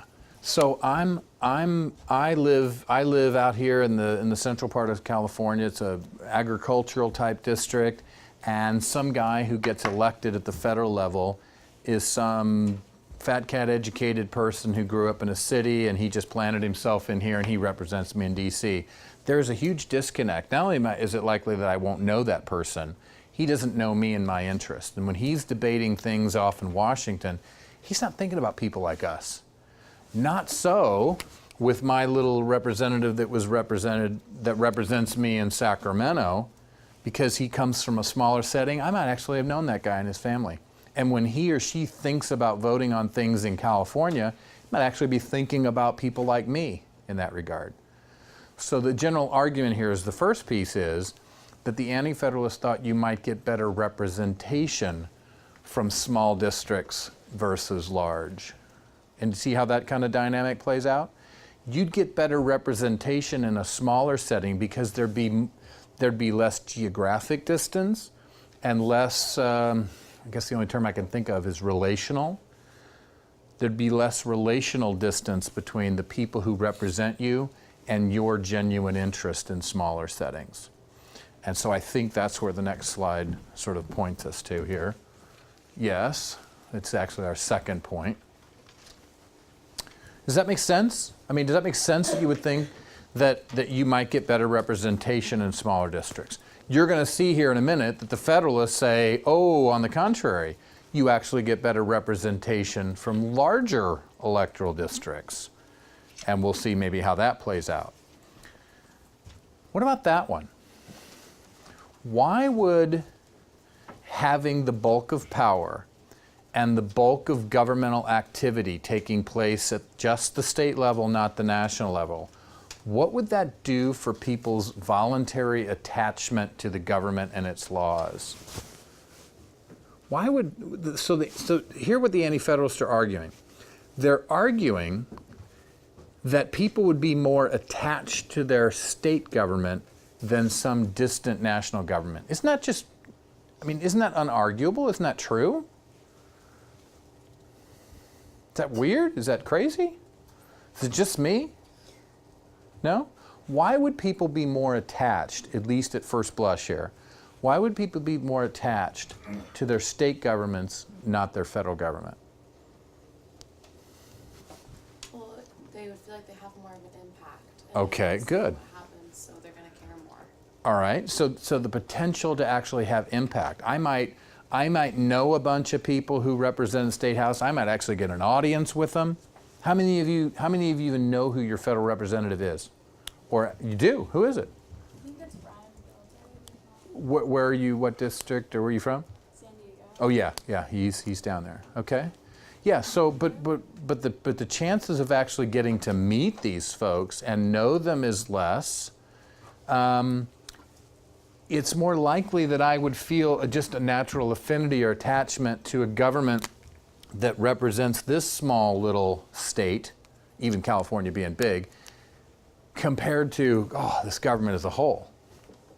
Now, there is a sense of that. How many of you have seen bumper stickers here lately where people are writing, just displaying bumper stickers that say stuff like this, throw them all out.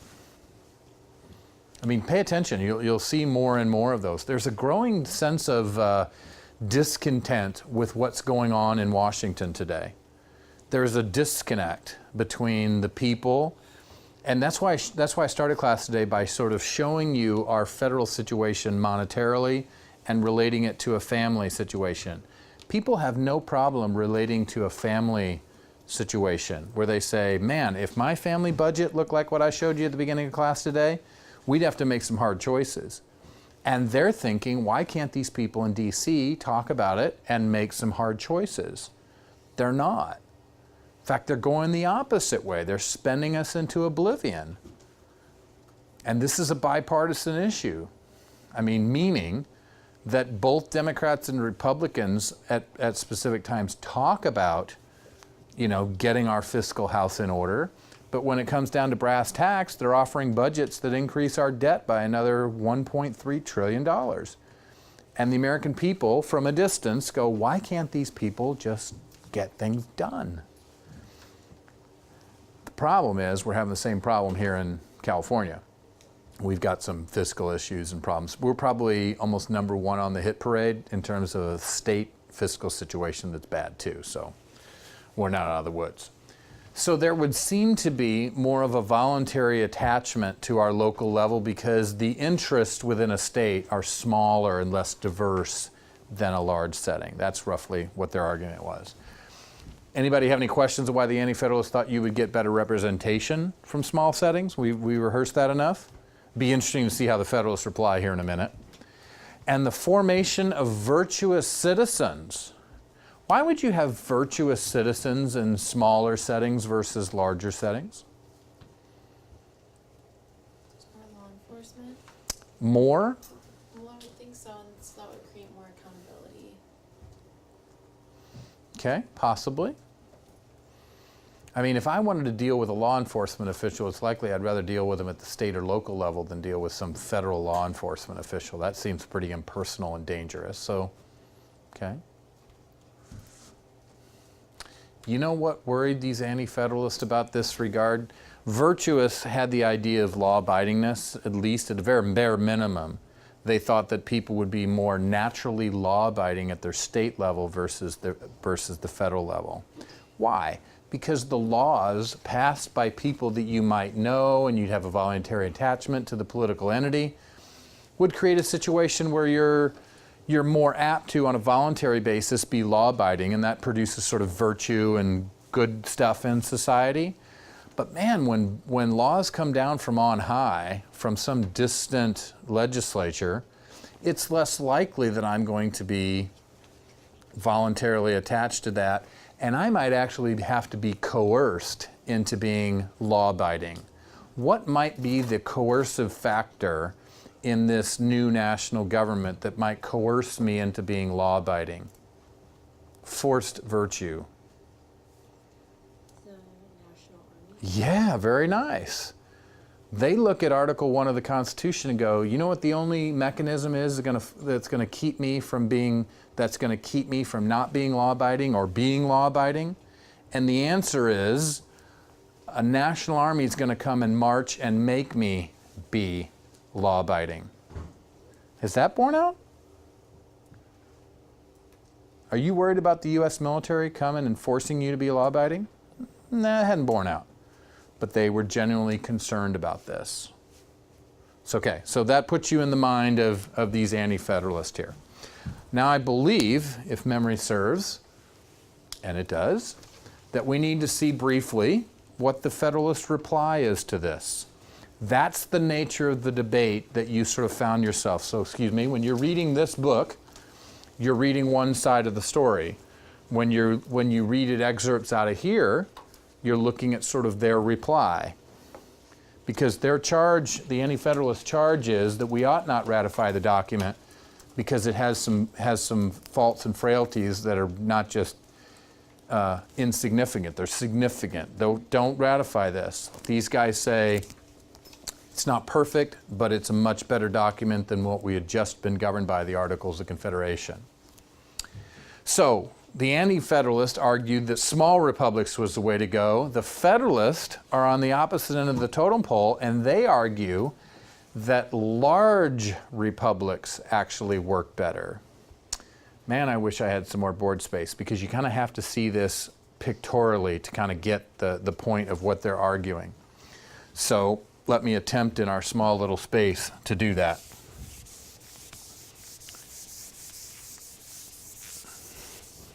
Okay, so again, apologize for the small board space, but this is essentially the United States, but in this day and age, the United States would have been in that little area, right? That was the United States of America as we're sort of immersed in the debate. This little 13-colony little stretch of land, right?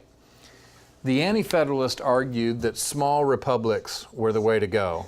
Divide this thing up into 13 little entities and let them each sort of run their own gig, and you got a mutual cooperation pact between the 13 of them. That's small republics, you know, small republic, little state. The Federalists are going to argue that a large republic actually will provide you a better governmental system. When you can govern over the entire territory, that's going to actually be a better system. It's going to do a better job of protecting people's liberties, and they're actually going to get a better representation in larger electoral areas than smaller. And it'll be interesting to see how sort of that comes off.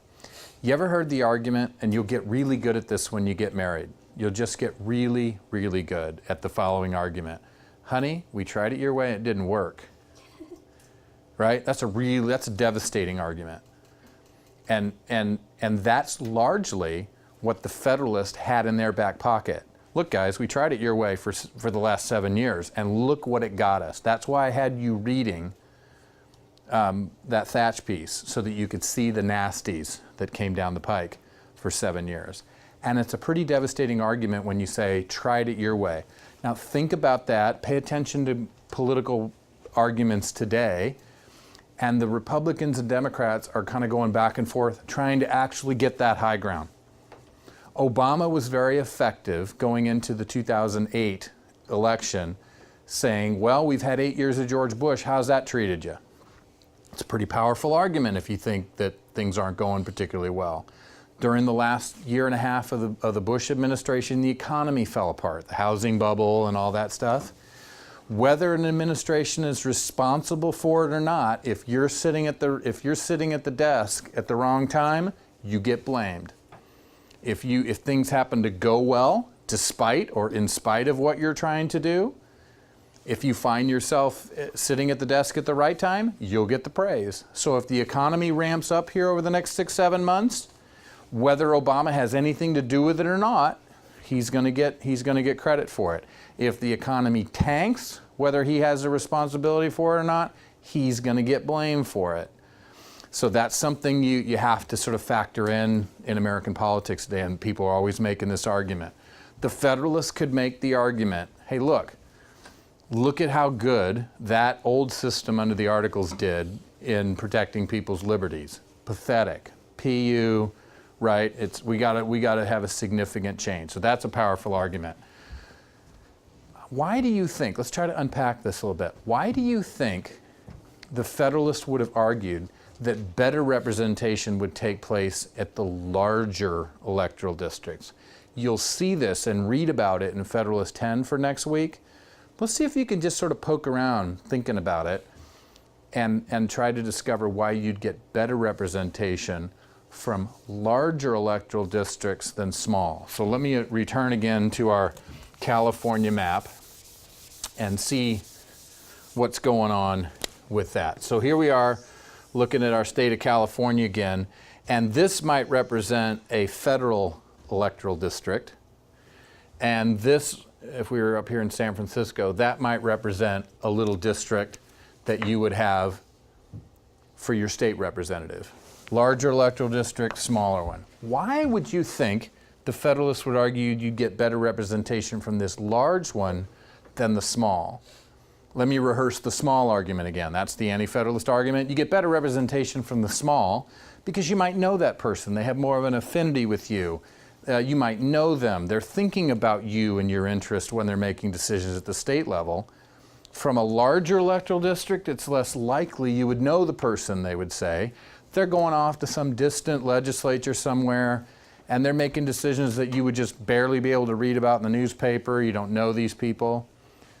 Now, why do you think the Federalists are going to argue that you get better representation from larger electoral districts?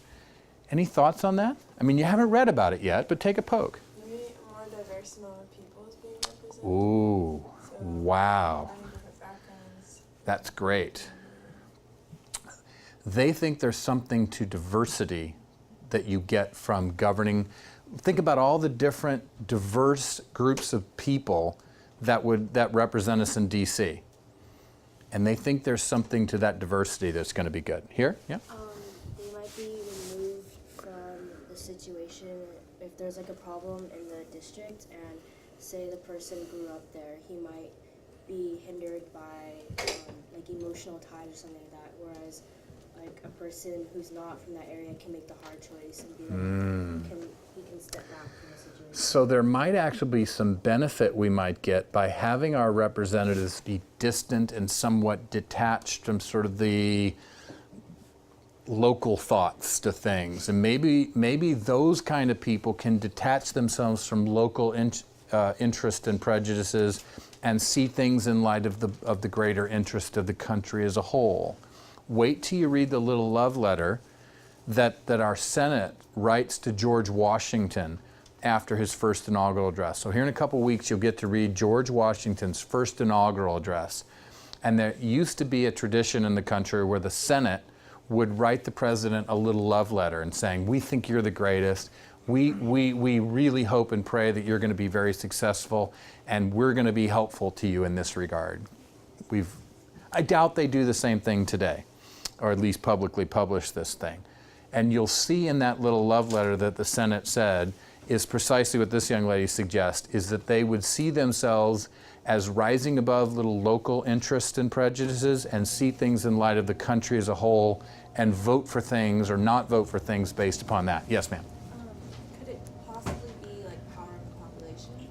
Because there's more people in that one designated area, and then they might overlook smaller.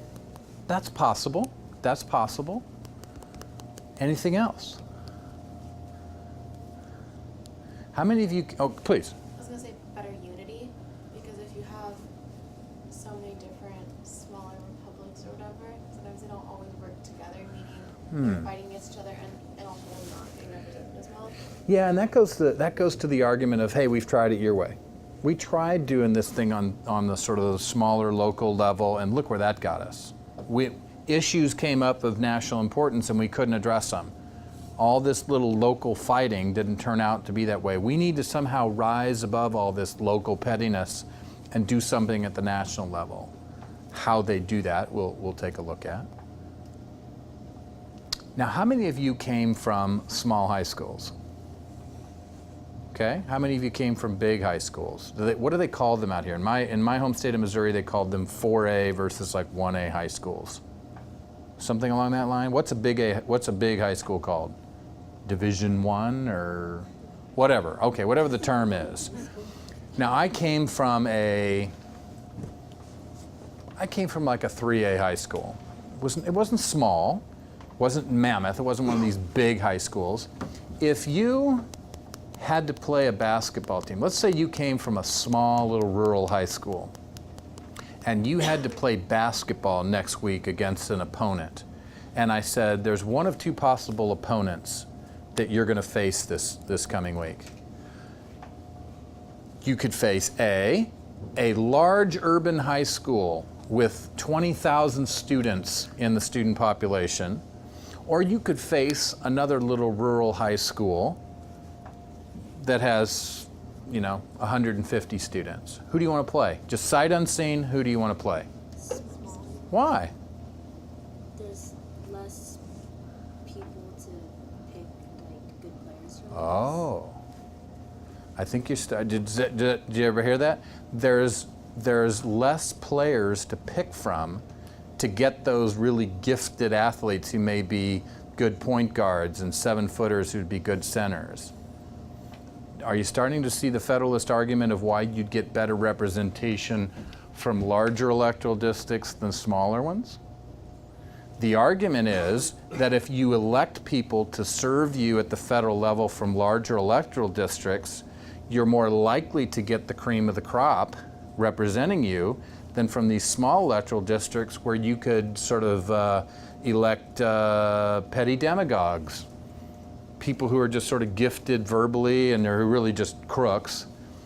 The argument that you're going to see in Federalist 10 is the cream will rise to the top. In larger electoral districts, it's more likely that you'll get, and here's the verbiage you'll want to look for, men of attractive merit and established character. Well, who wouldn't want to elect people like that? Where are you more likely to get those? From larger electoral districts where the cream rises to the top. The argument you'll see is the only kind of people who are electable in large electoral districts are those kind of people. In small districts, idiots can get elected, right? And to a certain extent, that's what was playing out during the critical period, was exactly that. So look for that next week. That's part of the story of Federalist 10. The other part is who raised the diversity issue. Here. Your name again is, ma'am? Katie. Katie. Is this you, Katie? Is this your I Have a Dream? Okay, good. I made copies for you. We'll make sure we get those out before class. Anybody else who has a summary, we'll make sure those get out. So yeah, look for it next week. There's two big pieces that you're going to see in Federalist 10. One is this better representation piece, and the other's the diversity piece. Our job next week will be to bring those two together. They actually argue, these Federalists argue, that the system would work better if we moved away from this compact of states theory. So we'll see that. Now, why are we talking about this? Because, friends, we're still living under the same constitutional order, and we have to ask ourselves interesting questions like, when you think about the people who represent you at the national level, are these men and women of attractive merit and established character? You might think the answer to that question is yes. You might think it's no. But those are the people who represent us today at the federal legislature. Do you know that one of the first pieces of, this will raise your hackles, do you know that the very people who passed what's called Obamacare now, healthcare reform, that's going to be rolled out here over the next several years if it's not repealed, those very people, one of their first acts was to exempt themselves from it? If it passes, you and I will live under it, they will not. They've got a sweetheart little deal where they're going to get health care much better than you and I will get under that. And that was their first act of business, is to pass that, to exempt themselves from it. Interesting, huh? So just, are these men of attractive merit and established character who are doing that kind of stuff? So we'll have to weigh with that. All right, so we will see that next week in Federalist 9 and 10, a little bit of a prelude to look for it. The Anti-Federalists are worried about this consolidating central government because they think it's going to lead to despotism, and these are some things we'll look for as we go forward. When we look at Article 2 of the Constitution and the Presidency, we're going to look at this vis-a-vis their concern, these Anti-Federalists' concern about that becoming a despotism. Our president has not become a despot, but there have been times in the country where it sure looked like things were going in that direction, believe it or not. Can you think of a president, if you had to guess, what president of the United States do you think was I can think of two primarily here, that was labeled a despot by a large percentage of the country? Take a wild guess. I'll give you a guess. It's not Rutherford B. Hayes or Calvin Coolidge or some insignificant president of that sort. Any guesses? Come on, come on.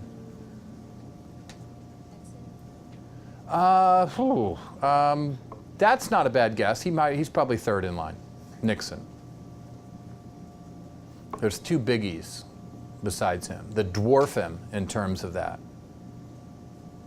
Come on. Some of our most beloved president. Lincoln. Wait till you see what Lincoln does at the start of the Civil War. Do you remember what John Wilkes Booth yelled when he jumped from the booth and landed on the stage? Thus always to tyrants, sic semper tyrannis. Thus always to tyrants. Lincoln was viewed as a tyrant by many people in the North, not to mention the South, but we'll see that. And Franklin Delano Roosevelt. Some of the things that Franklin Delano Roosevelt did during the Great Depression leading up into World War II were, those were head scratchers. I mean, he was really utilizing some interesting understandings of Article 2 power to do some things. The Supremacy Clause is something that comes out of Article 6 of the Constitution, and it's not fancy. It essentially says this: if there's a conflict between a federal power and a state power, the feds win. That's pretty simple. Now, the Anti-Federalists would really be concerned about that because they're concerned about a Leviathan federal government being too big and too powerful. And there's this thing called a Necessary and Proper Clause, which I'll introduce you to later. Okay. So the Federalist response is basically twofold, and we'll end with this. The one is that argument I've already shown you. Well, we saw where weak national government led us, and that's why I had you read Thatch's piece. It's bad. It had a bad 7-year track record, and we need to move off it. But it's this last piece, particularly out of Federalist 23, that I want to read you.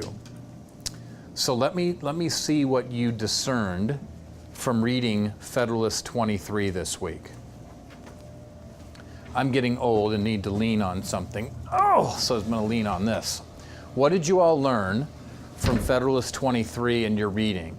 The topic of Federalist 23 is, how much power does the federal government need to accomplish the tasks that it's been charged with?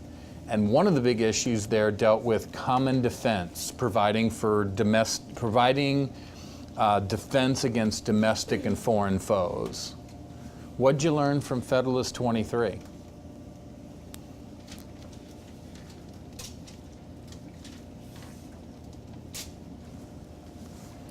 Grab it myself here.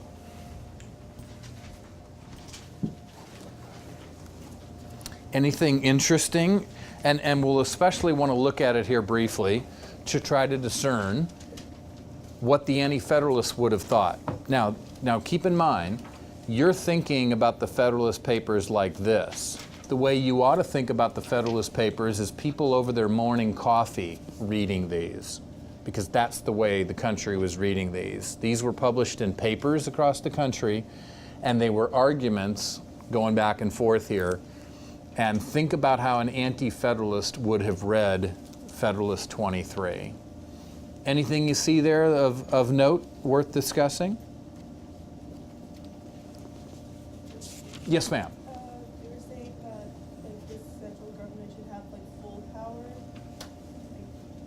like especially in like for common defense. They said they should have complete control of it. Wow. Yeah, that's a really powerful insight. You want to add to that? Like, just like the power to like fulfill what, like if you give them the power to wage war, then you have to give them the power to like raise taxes so they can support the war. Yeah. And raise troops. Right. What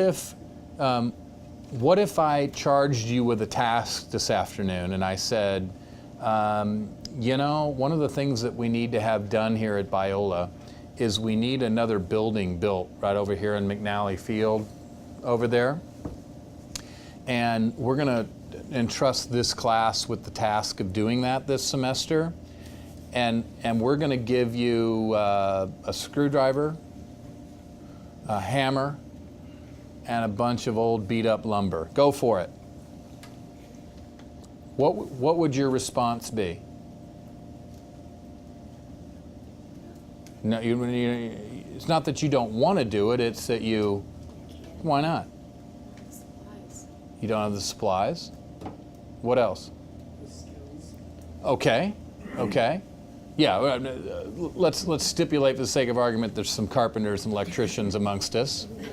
But the common response from the class would be, you haven't given us the requisite means to accomplish what you've charged me with. You've charged me with building a building, but you haven't given me enough tools and equipment to accomplish the task. That's essentially what you see going on here in Federalist 23. Listen to these words. The principal purposes to be answered by union are these: the common defense, and then he lists some other ones. So then the next paragraph here on page 149 addresses this issue of common defense. The authorities essential to the common defense are these: to raise armies, to build and equip fleets, to prescribe rules for government, blah, blah, blah, blah. These powers ought to exist without limitation. Wow. How do you think the Anti-Federalist would have responded to that while reading their morning paper, drinking their Starbucks? Alarmed. Yeah, they probably spilled their coffee down their front and had to go get a new shirt. Without limitation. But now here's Hamilton's argument. Because it's impossible to foresee or define the extent and variety of national exigencies and the correspondent extent and variety in the means which be necessary to satisfy them. The circumstances that endanger the safety of nations are infinite, and for this reason, no constitutional shackles can wisely be imposed on the power to which their care is committed. This power ought to be coextensive with all the possible combinations of such circumstances, and ought to be under the direction of the same councils which are appointed to preside over the common defense.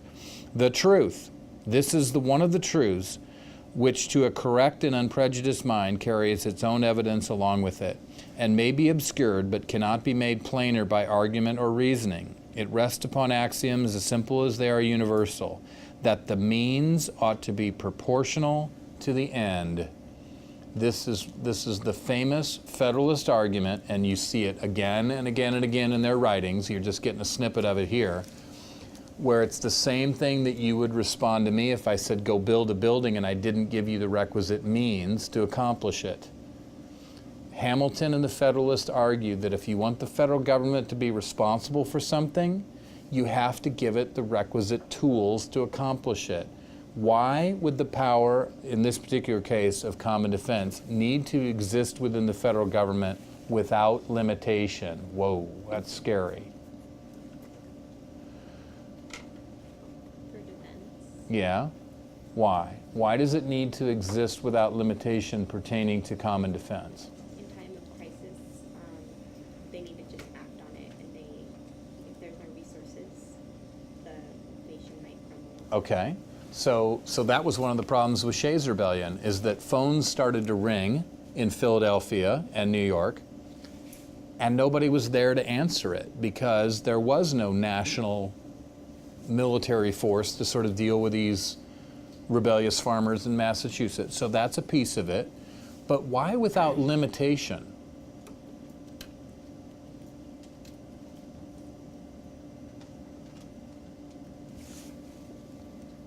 Why couldn't we have just written a constitution that says Congress can raise in support of army, but no more than 20,000 guys? And don't that make it safe?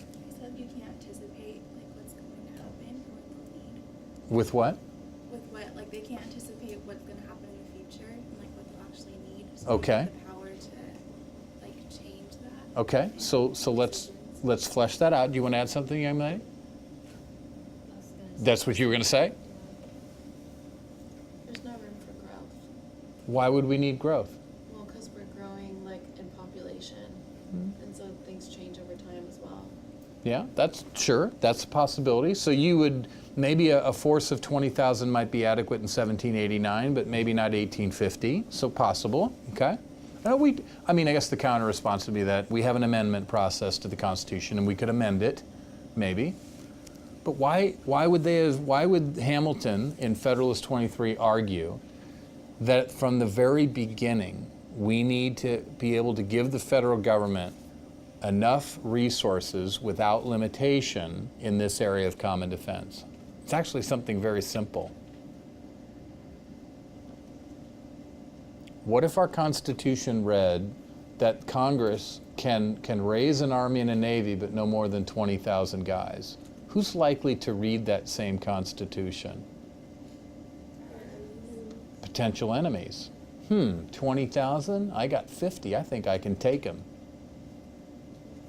So you never know what kind of army might march against you. You might not know what kind of domestic situation you might need to face. And so you can't constitutionally shackle the government. If you're going to entrust them with an end, common defense, you have to give them the requisite guns, in this case, manpower, to provide for it. Isn't that dangerous, though? Isn't that dangerous? It is dangerous. The very government that can provide for the common defense, those forces could be turned on us, couldn't they? And there's a worry about that, particularly to make us law-abiding. Why? Because the Anti-Federalist said you wouldn't have a voluntary attachment to the government.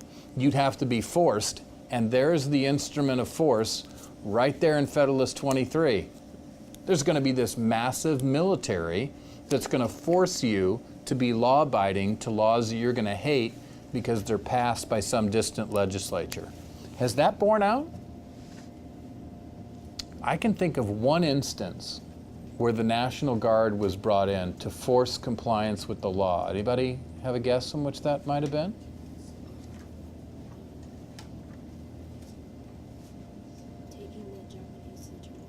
Yeah, there was a measure of U.S. military involved in that. That's another good example. I'm thinking more of the civil rights issues of the 1960s, where we were passing laws at the national level, forcing a desegregation of schools, and local folks were saying over our dead body, and then National Guard was showing up saying, well, that might be the case.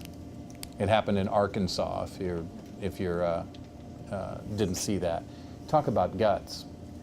You know, you've got these black children that were showing up for the first time in Arkansas high school, and literally had to be marched into the high school with the protection of the National Guard. And those folks had guts. I mean, to be able to do that. But anyway, okay. So that's the argument of the Federalist on the one end. That if you're going to entrust this new national government to do things, you've got to give it the requisite tools. But the other side of that is that it might be dangerous. That's what you're going to see next week as you read in Federalist 47 through 51, where the other side of the Federalist argument is, yes, this government will be powerful. That's what you just saw in Federalist 23. But the argument is that it will be safe. And that has to do with what's called the separation of powers. That's the other side of the Federalist argument that you need to see. And I think I may have a slide to that effect here. Yeah, so here's Federalist 23. And the very title of the paper would have caused you to choke on your morning coffee if you're an anti-federalist.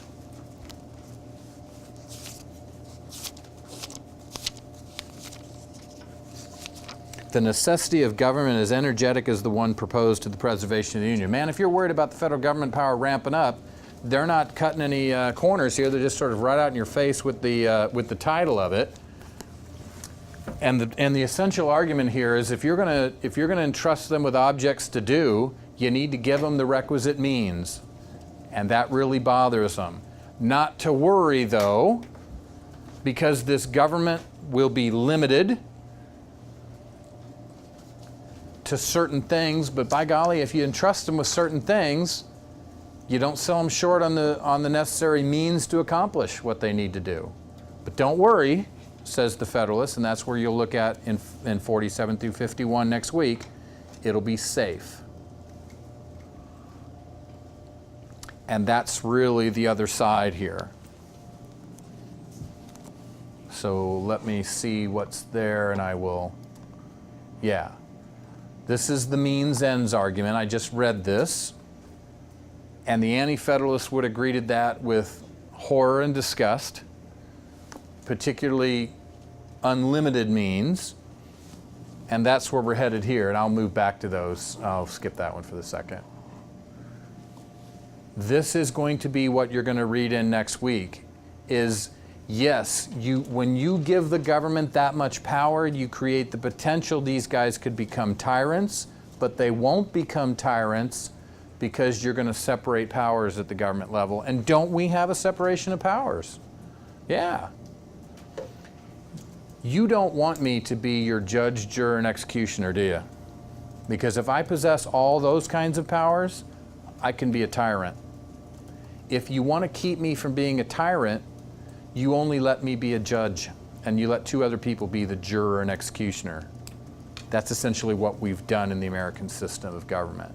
So when you start reading Federalist 47 through 51, I want you to look for a couple things. And again, this is here on Blackboard, so if you're wanting to know what to read for, look on Blackboard and see what I have for you. But I want you to read for what they call tyranny. What's tyranny? That's very key for you to see in Federalist 47. And you'll notice that they surface a little problem with the Constitution. They look at the Constitution and they say, well, if separation of powers is supposed to keep us safe from potentially tyrannous government, it doesn't seem to work right. So look for that. Now, 49 and 50, I would say take 20 minutes between the two of them and just kind of flip through and get just the very bare sense of what they're arguing in 49 and 50. The key ones are 47, 48, and 51. I'm going to give you a paragraph on 49 and 50. So as you read those, skim them and just get a general sense of what they're arguing there. Don't read those particularly carefully, because at the end of the day, they wrestle with it for a couple papers and say that's just a terrible idea. And I'll tell you what those are next week. So this is the classic separation of powers argument that we'll look for next week. So again, here's what we've tried to do today, and we'll be done with it. At the end of the day, the Anti-Federalists lose. This document is ratified. There's trading of arguments back and forth. These guys win. But they don't totally win, because many people who are not completely satisfied with the Constitution say, all right, I'll sign on to this, but the first order of business will be a Bill of Rights, the first 10 amendments to the Constitution, and those are going to specifically limit the power of the federal government. So it's going to be on paper where we're going to say, all right, I'm going to sign on to this new big powerful federal government, but right off the bat we're going to limit it in very specific ways, and that's what the Bill of Rights was meant to do. And here's where all the food fights happens. This literally leads to a civil war. The lingering anti-federalism within the country is going to lead to a war, because even though they lose politically and this is ratified, they don't go away, and they continue to push back against federal power. In my constitutional law class, we're reading cases in the first 30, 40 years of the country's history, and these things get decided judicially. By the 1860s, the southern states refused to acquiesce to legal rulings, and they pick up guns, and I think you sort of know what happened in the 1860s. So the Anti-Federalists don't go away. They continue to see their states as more important than the national government, and isn't that what you probably have encountered with the Civil War? And they're continually worried about this royal prerogative. Sorry that this table gets in the way here, but number 2 says fear of royal prerogative. Fancy term for they're fearful of this new executive. No problem when George Washington is the president, but when somebody other than George Washington is president, we're worried. And we live on borrowed time for about 40 years, and then a guy gets to be president who these anti-federalist Southerners simply will not submit to, Abraham Lincoln, and it's go time. And go time means the death and slaughter of hundreds of thousands in our Civil War. So that's what we'll look for next week. Biola University offers a variety of biblically centered degree programs, ranging from business to ministry to the arts and sciences. Visit biola.edu to find out how Biola could make a difference in your life.